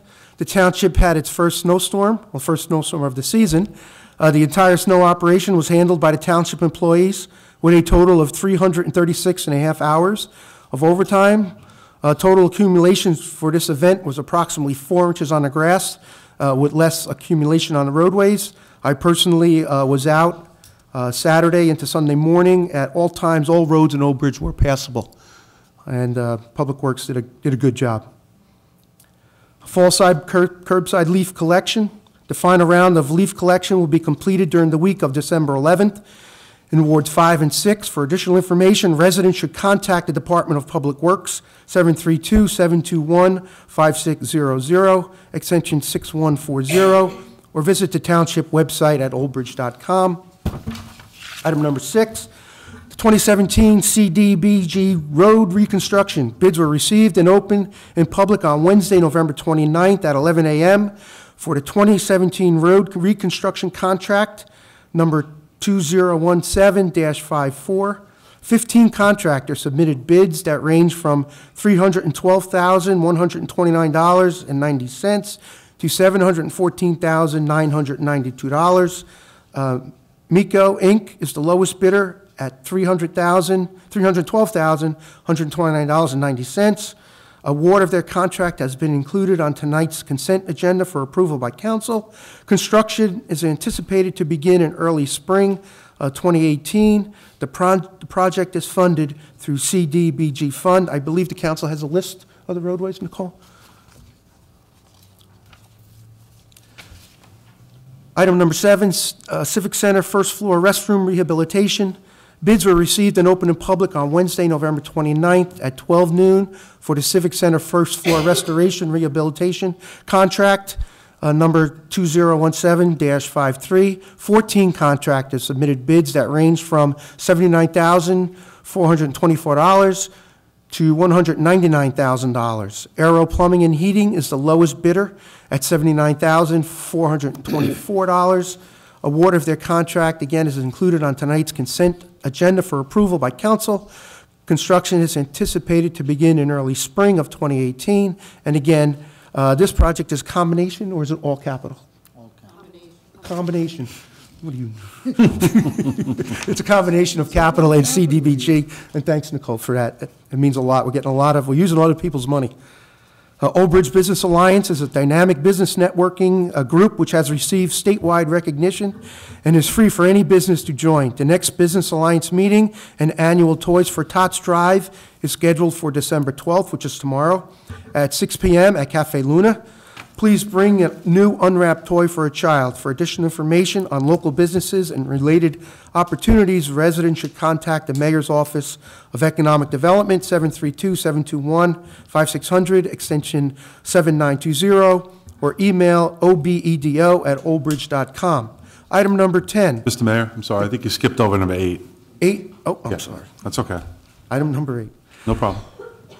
2017 Annual Drainage Improvement Project. Bids were received and opened in public on Wednesday, November 29th at 1 p.m. for the Annual Drainage Improvement Project. Contract 2017-35. 18 contractors were submitted. Bids that range from $314,073.45 to $863,433. MNC Concrete, Inc. is the lowest bidder at $314,073.45. Award of their contract has been included in tonight's consent agenda for approval by council. Construction is anticipated to begin in early spring of 18, and these projects are capital funded. Okay, where was I? Going to 10 now. 9 to 10. The Volunteer Tuition Credit Program. This program provides eligible volunteers with an opportunity to receive tuition credit of $600 annually up to 4 years while enrolled in post-secondary courses on a tuition credit basis in specific learning institutions, county colleges, county vocational schools, or county technical institutes.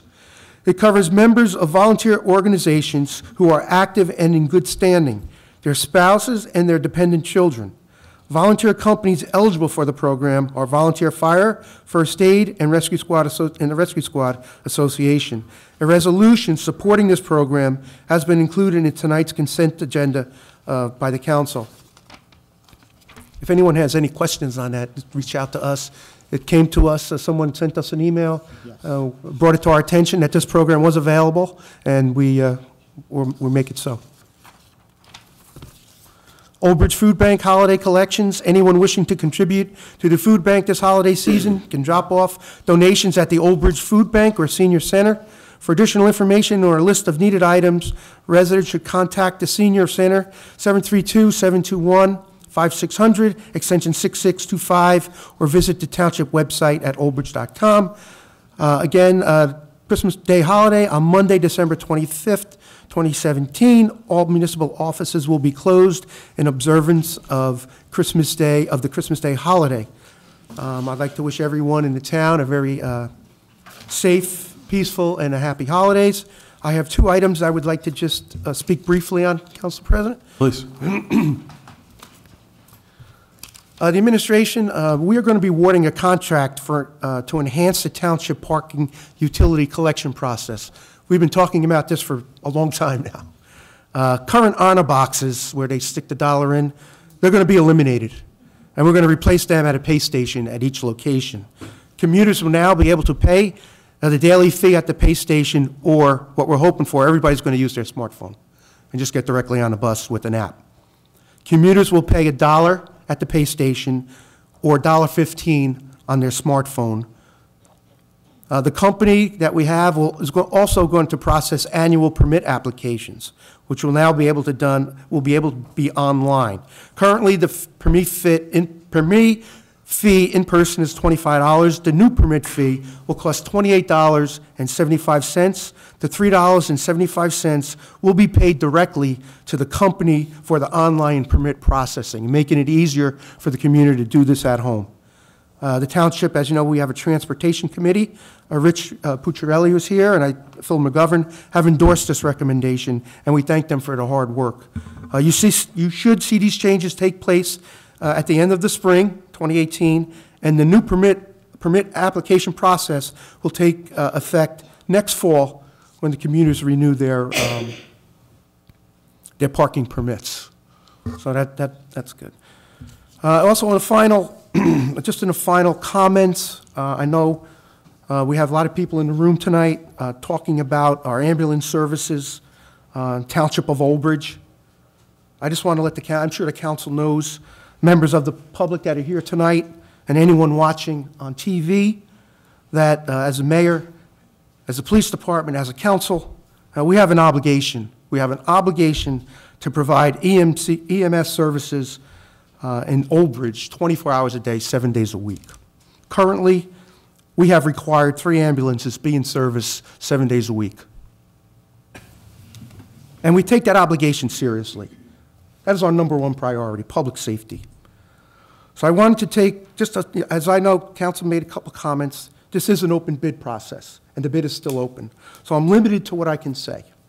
I just want to take this opportunity to address everyone who's concerned what we're doing and why we're doing it, about public bids, which are going to receive and remain, and we're going to receive these bids.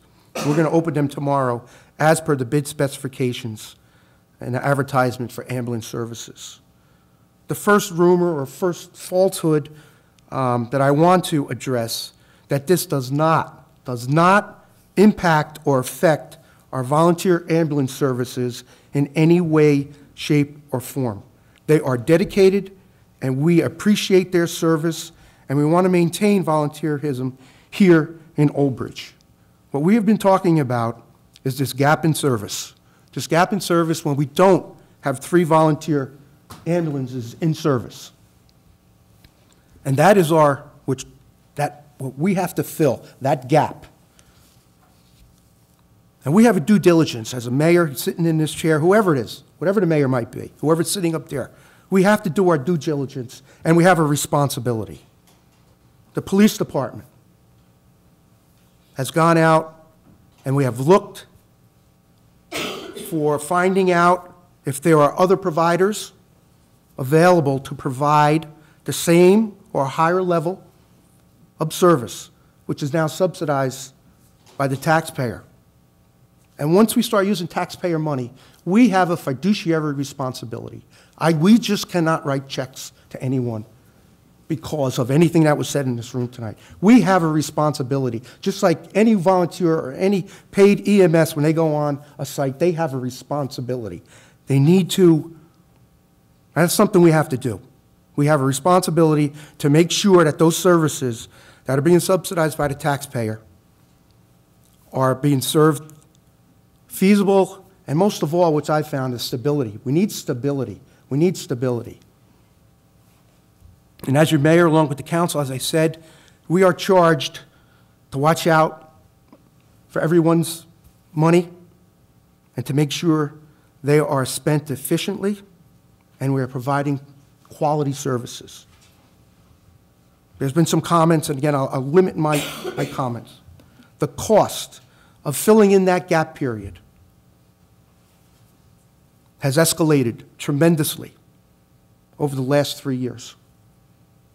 Myself as a mayor, as said, we've sat down, we've tried to work through these problems, we've purchased ambulances, we've done everything. We've done everything we could, maybe more than we should have. We would be having this conversation tonight if we did not purchase those ambulances, and they were purchased by a bank, and they were coming to get them. So the chief of police has done the research.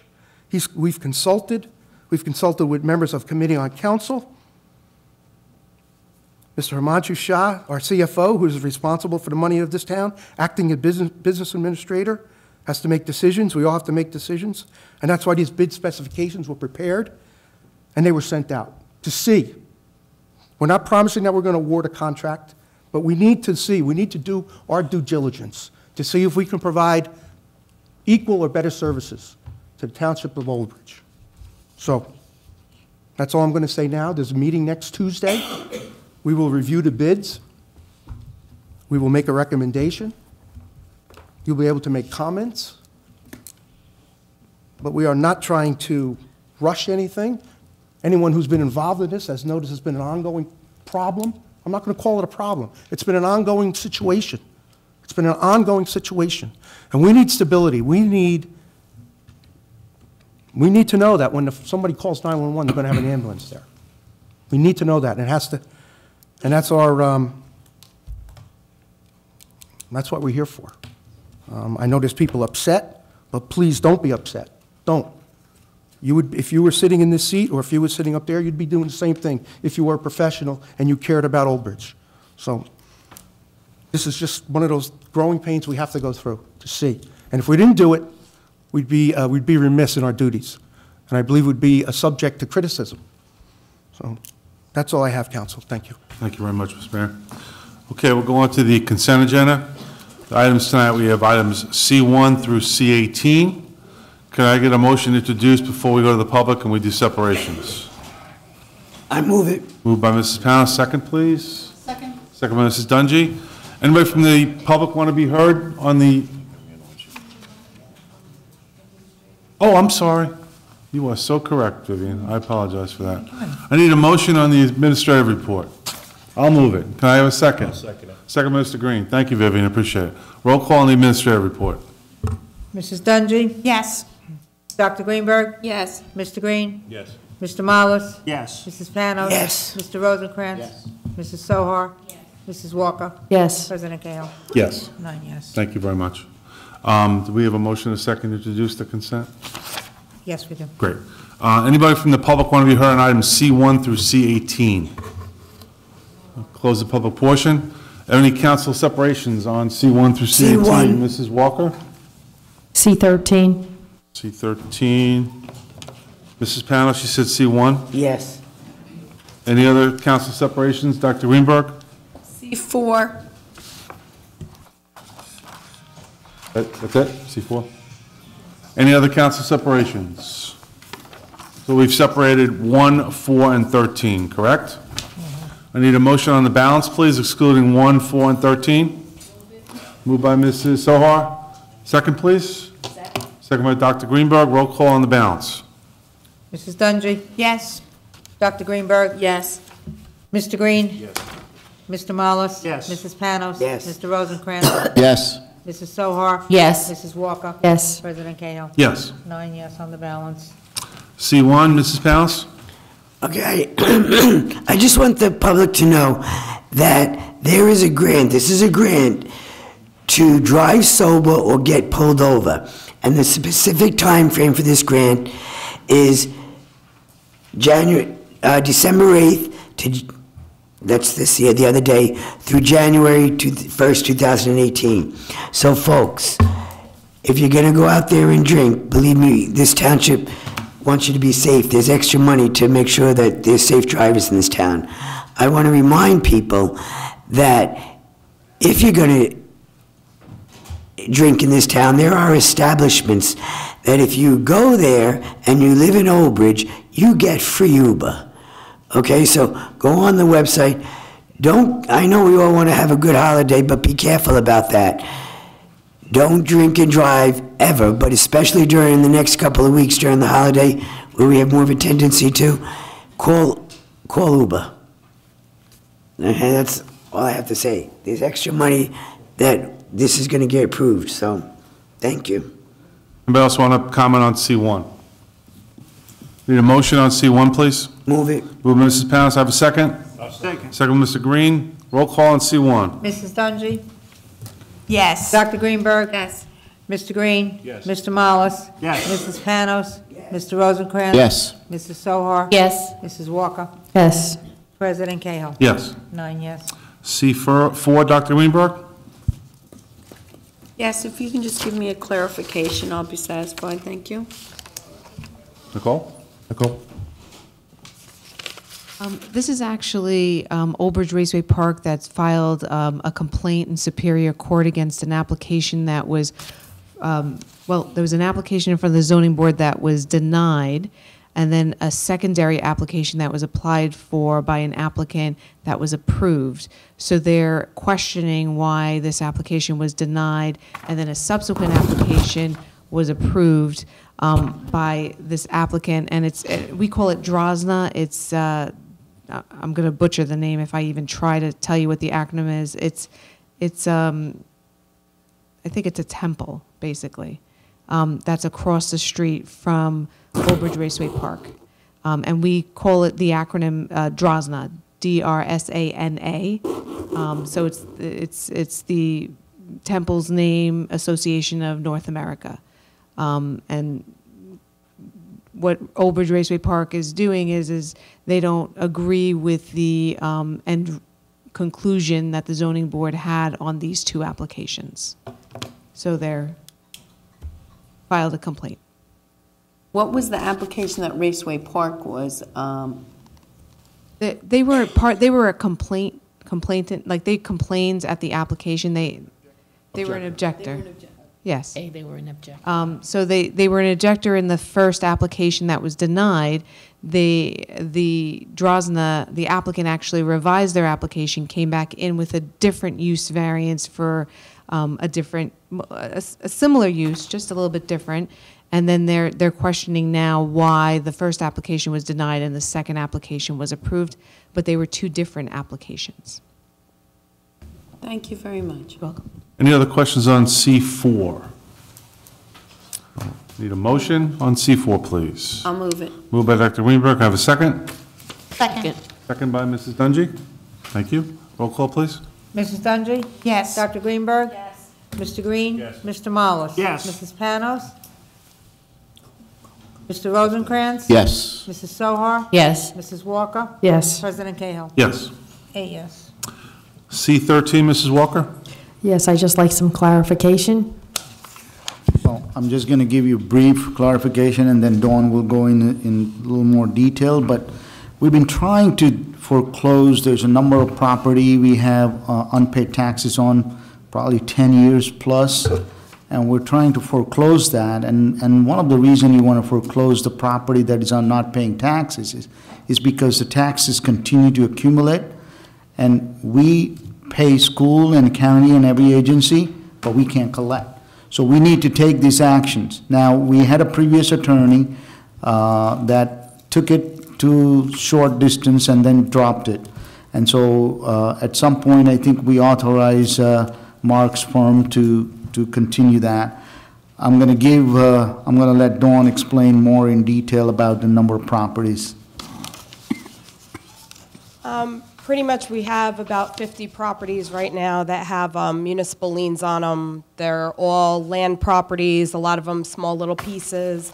And like Himanshu said, they're being billed taxes, no one's paying them. We still have to pay the school, the county, all that.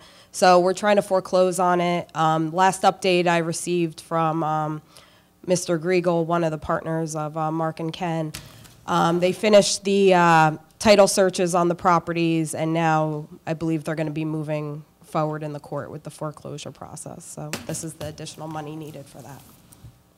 Thank you. Mrs. Sohar? Yeah, John, would we be able to get a copy of that list of properties?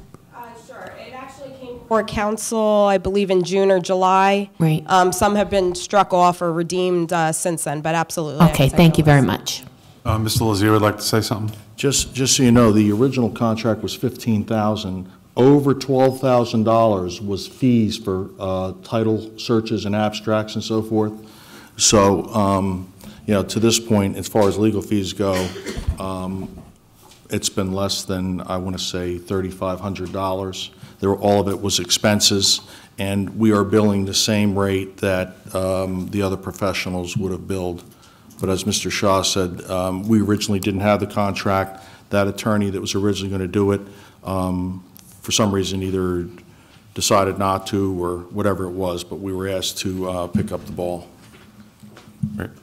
Any other comments on C13? I need a motion. Move it. With Mrs. Panos, a second by Dr. Greenberg. Roll call, please, on C13. Mrs. Dungy? Yes. Dr. Greenberg? Yes. Mr. Green? Yes.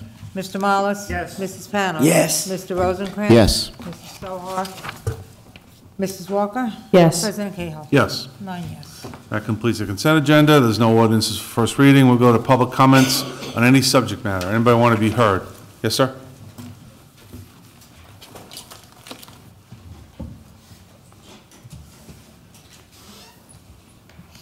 Just name and address for the record, please. Hi, guys. Sorry. Andrew Hockman, 55 Ridge Avenue, Sayreville. Thank you. Okay, I'm going to try this one. I know you can't answer questions. I have one question that if you can't answer, it's okay, but I'm going to go through the rest of this anyway. Once an RFP is out there, I don't know if you can pull it before the date opens, but it doesn't open until tomorrow, correct? That's my understanding. Tomorrow. Yes. Okay. Bid opening's tomorrow.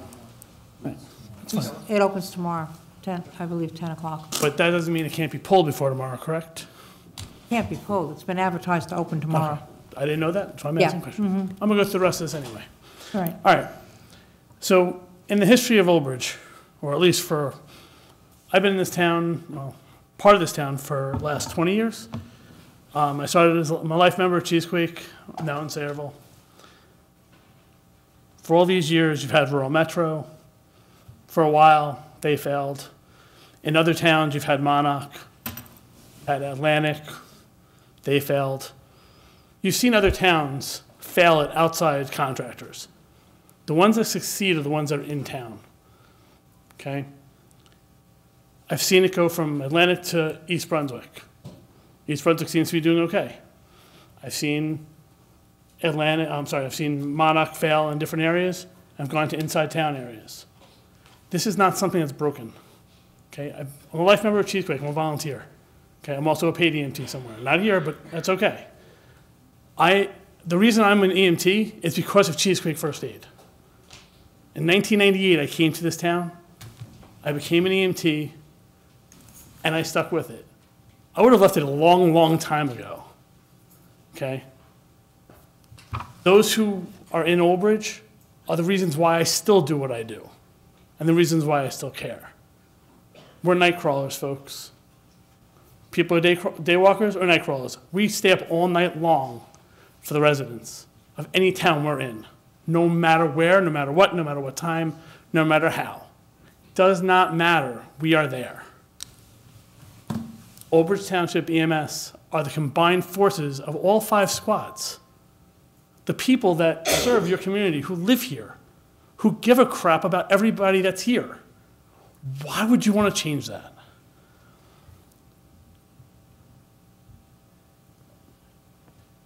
Everywhere I've lived, I've taken pride in what we do. I lived in Old Bridge. I was a EMT in Old Bridge. I was on 3 out of 5 squads at certain points of time. Cheesequake, Lawrence Harbor, and Red and White. I'm sorry, Green and White, sorry. Somehow I missed Red and White in Madison Park, sorry. I moved out of town. I couldn't respond to this town, which really killed me because I really wanted to. It was just outside my range. And I became a member of Sayreville. Okay? I serve every resident I can serve inside the townships I live in. I stand at football games. I ride overnights. When people can't, I ride. When I wasn't on Sayreville for a while, I came back to Cheesequake just to ride. Either way, I'm going to be on an ambulance. This is not something that's broken, folks. This is something that needs to stay the way it is because it's serving your community the best it possibly can. Those who run this organization are the people who care about this town. No matter how long I've run for Sayreville or Old Bridge, the people that run these organizations are the ones I want to be next to on those ambulances. Okay? Every time I've gotten an ambulance in Old Bridge, in Cheesequake, and for years and years and years since '99, there have been people behind me. No matter what, the best has always come from it. That's all I got. Sorry. Okay, thank you. Anybody else want to be heard from the public? Yes, sir.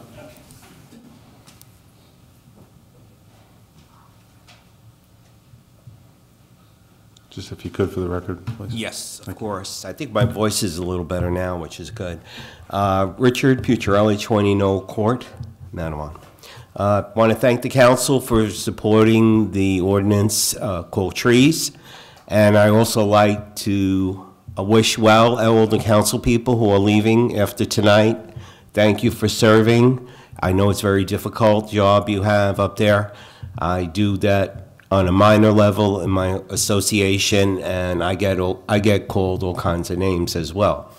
So I also like to thank Joe Mollis personally, Ward Councilman Joe. Thank you on behalf of our residents. Thank you, and I wish you the best of luck in the future. Okay, now I'm going to talk about. I'm Vice President of the Madison Township Historical Society, and I'm here to advise the town and the residents, but if everyone would just indulge me for a few minutes, I just want to point out the history of the Madison Township Historical Society.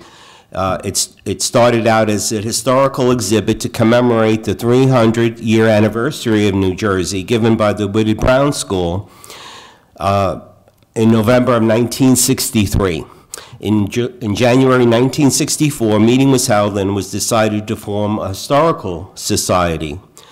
The purposes of the society were to establish an historical library for the use of all interested persons, to preserve historical records, private or community, and to make them accessible to all. to establish a community museum to include artifacts used and made within the township, to place special interest in Madison Township, to preserve and restore historical sites where possible within the community, to disseminate historical information, to arouse interest in the township's past by publishing historical material, and to gather material in preparation for the township's 100th anniversary, which was actually in 1969, and any anniversary thereafter. Madison Township is now Old Bridge Township, since the name change was voted upon in 1975. Most of these goals have been accomplished, including the publication of our basic history entitled At the Headwaters of Cheesequake Creek. In 1964, incorporation took place and a lease was obtained for the use of the Cedar Grove School. The one-room schoolhouse was constructed in 1885. However, a school is known to have existed at this site as early as 1821. In May of 1969, at a dedication dinner, the deed to the Cedar Grove School was presented to the society. At this time, the school was formally dedicated as the Thomas Warren Historical Museum and Library.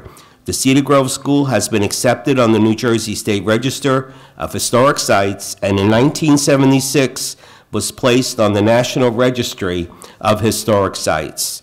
The museum is a teaching and learning tool and is listed as a school resource. The two women who started the society, Alvia Disbrow Martin and Marion Smith Lambertson, started this society in 1964 to preserve the history of Madison Township. Since the township changed its name in 1975, our mission, our name, does not reflect the township we represent. The board of directors voted recently to update our name. Our name will now be Madison-Old Bridge Township Historical Society, reflecting the more than 40 years after the township has changed its name, and we can now move forward with an updated name and have the same mission. We invite everyone to be involved with our society and preserving now the history of Old Bridge Township. Thank you. Thank you. Anybody else in the public want to be heard? Yes, sir. Just name and address for the record, please. My name is Frank Kapitsky, resident of Old Bridge, 268 Green Street. Thank you. I'm here in reference to the EMS situation. I know Old Bridge Thames, they do bill people. They bill their insurance company. What the insurance company don't pay, Old Bridge Thames does not go after the township residents. If they don't have insurance, Old Bridge Thames does not bill them, period. When we go to a private company, they're going to bill for everything, and it's going to hurt the taxpayers of this town. Thank you. Thank you. Anybody else want to be heard from the public? Yes, sir. How's everybody doing tonight? I'm Jeff Usarenko, 34 Rock Hill Road. Thank you. On the administrative portion, when the mayor was speaking, he mentioned that trucks have not been on the road at night. When volunteer crews have called out, there was an issue. Am I correct so far? My statement was that 3 ambulances, night and day. When the volunteers, there's a gap period. Some nights the volunteers cover all 3 ambulances, some night they don't, and there's a gap that needs to be filled by a provider. Okay, so with the current EMS bid, you guys are requesting that the paid service be from 6 a.m. to 6 p.m. How is that going to fix that supposed gap period? If the squad still goes in at 7 p.m., you still have a gap period. If they are required from 6 a.m. to 6 p.m. for that certain bid, how much is that 1 hour that you guys require them to stay over? How much is that going to cost the taxpayers? OB Thames. When you make, you have to read the bid specs. Read the bid specs. Okay. And what it says, you're not allowed to charge for hours outside of 6 a.m. to 6 p.m. You cannot charge the township to fill in that gap. You cannot charge. You cannot charge the residents. The last person who came out, that's not accurate. Read the specs. You cannot, billing will stay the same. Whatever, they will not be able to bill additionally. They will not be able to bill for ambulances outside the 6 a.m. to 6 p.m. under the bid specs. If you read them, you need to read them. Good to go? Thank you.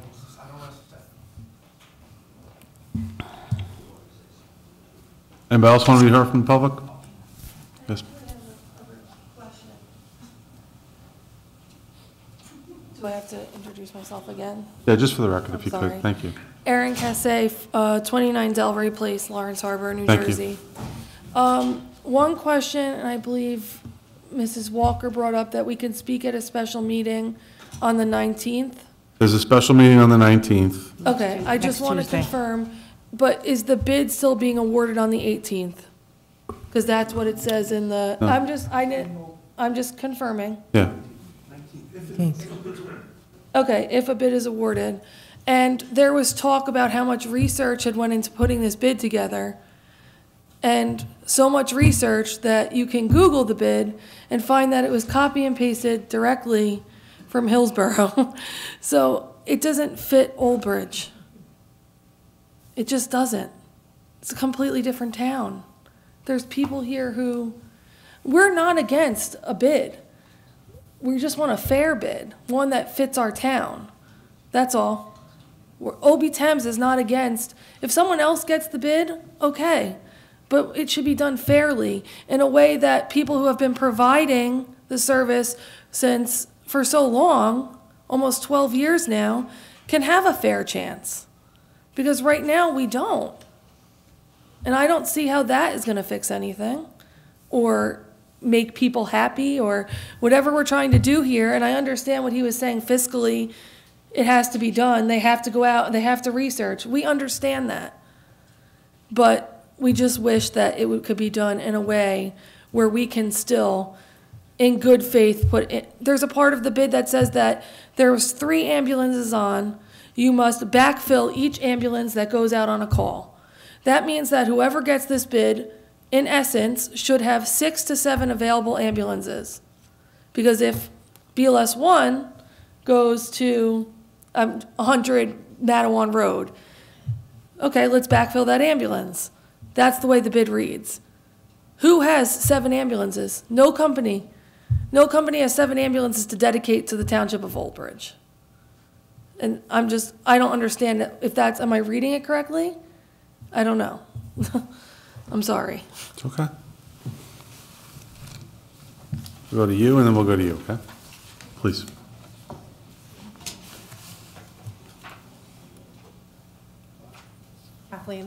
Kathleen Loris, 9 Jasmine Road. Thank you. Mattawan. Just quickly, is it allowable for us to know who reviews this bid and makes the decisions on it, and who is on that committee or panel? The township staff, administration staff will review the bid along with the police department, obviously, in this case, pertaining to each department, and then we'll make a recommendation to the council, for the recommendation award. If you see today's agenda, there's a number of items were recommended for award for the construction. It's the same process that will be taking place in this bid. So are we assured, though, that there are no members of the OB Thames board that will be part of this committee? Because there are Old Bridge Township board members who, to my knowledge, have said that they were asked to review it.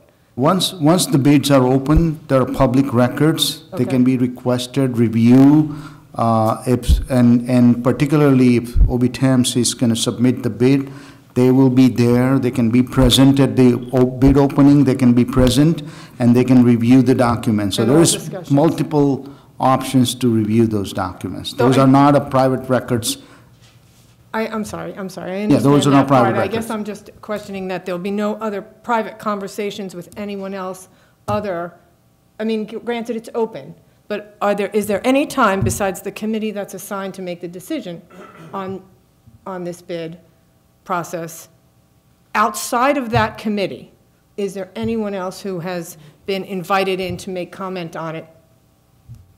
Well, we can, if there are specific questions that we may have, we can reach out to different, other people in that, and we can certainly reach out to the OBTEMS or any other members of volunteer squads, other squads. We can reach out to them and ask for their input to see, if we need any help. But it's those decisions are made upon our review and see if we need any. Thank you very much.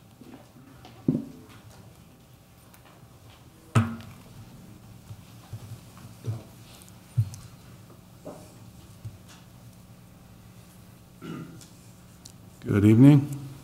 Good evening. Hi. My name is George Antonelli, and I live at 114 Woodmere Drive. I am the captain of the Madison Park Volunteer First Aid Squad, and I've been volunteering for this town for over 33 years.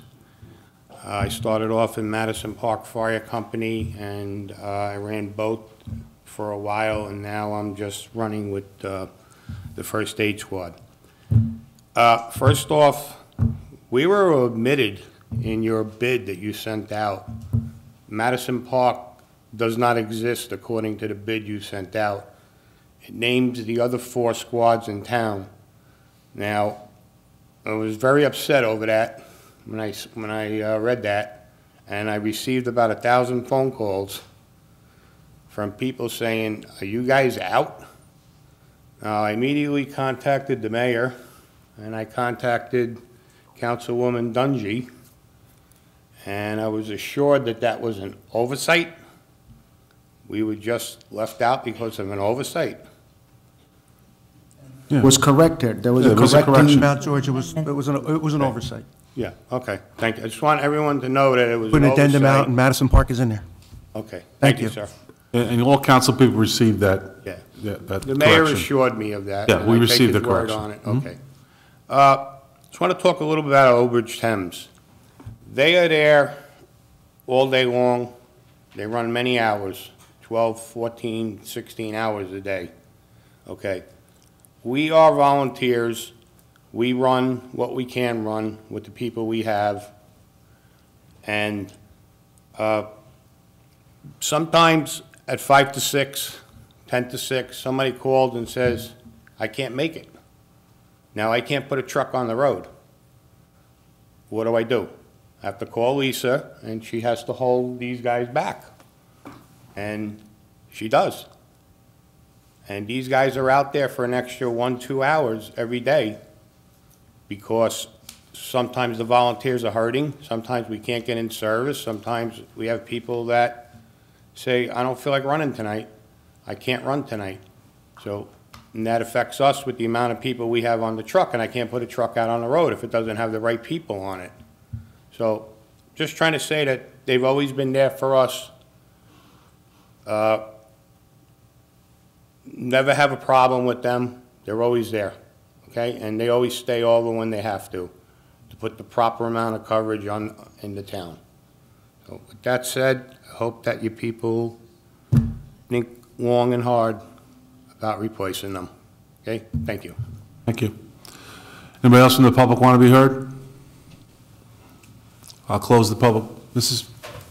I want to wish everyone a happy holiday, happy Hanukkah, and a healthy and prosperous New Year's. Same to you. Same to you. Anybody else from the public want to be heard? I'll close the public portion. We'll go to council member comments. Anybody like to comment before we adjourn? Sure, I have another one. Mr. Rosencrantz? I had a feeling I would forget to thank some people who were instrumental in the last 4 years. And the gentleman to my left, Ken Logier, and his partner, Mark Roselli, for all the advice that you've given the council, myself, in the legal area, as well as Kyle Harris, who left from DPW, and his team. And one other thing that Mr. Green brought up earlier when he was addressing Mr. Murphy was the COA, and that was a thorn in a lot of people's sides during the last election, Council on Affordable Housing. And what I didn't hear is, we said we didn't want these apartments, they voted for them, but the alternative, again, was going to court and fighting it. But what people didn't hear was when two towns in this area, South Brunswick and Sayreville, went to court to fight it, I believe they were given additional housing requirements. So as much as the whole council didn't like these apartments, fighting it and going to court wouldn't be the solution either. You would just get more housing. And want to wish everybody a happy holiday, happy new year, and good health. Thank you. Any other council comments before we adjourn? Dr. Greenberg? I just want to wish everyone a Merry Christmas, Happy Hanukkah, and a healthy and happy New Year to everyone. Anybody else? Motion to adjourn? Wait. Well, I didn't see your hand. Mrs. Panos. Okay, no, listen, I want to thank everybody again, but I always started, whenever I got sworn in, I said, I thank God, I thank my family, and I thank you people. So, having said that, over this last 16 years to sit up here, I thank God He gave me the fortitude and the health to do that. I thank my husband and my children who stood by me and saw some of the evilest things done to me and still love me. They know me better. But anyway, so thank you to my family, and thank you again, the people of Old Bridge. Anybody else want to be heard before I make a motion to adjourn? Mrs. Dungy? Yes, I'd just like to say also, happy holidays to everyone, and have a safe and prosperous New Year to come. Anybody else who hasn't spoken? Mr. Rosencrantz? Yeah. Real quickly? Thank you, Ms. Panos. I have to thank my wife also, Gail, for putting up with me for the last 4 years, and you went to, okay. Thank you, Mayor Henry. Nice recovery. And I have to thank my wife, Gail, again, for putting up all the times that I was out of the house and getting all these phone calls. Thank you. She already changed the locks on you, so. Anybody else? Merry Christmas, happy holidays. Motion to adjourn, please. Merry Christmas, happy holidays. Moved by Mr. Green. Can I have a second? Second. Second by Mrs. Dungy. Roll call, please. Mrs. Dungy? Mr. Green, Dr. Greenberg? Mr. Green? Mr. Mollis? Mrs. Panos? Yes. Mr. Rosencrantz? Yes. Mrs. Sohar? Mrs. Walker? President Cahill? Yes.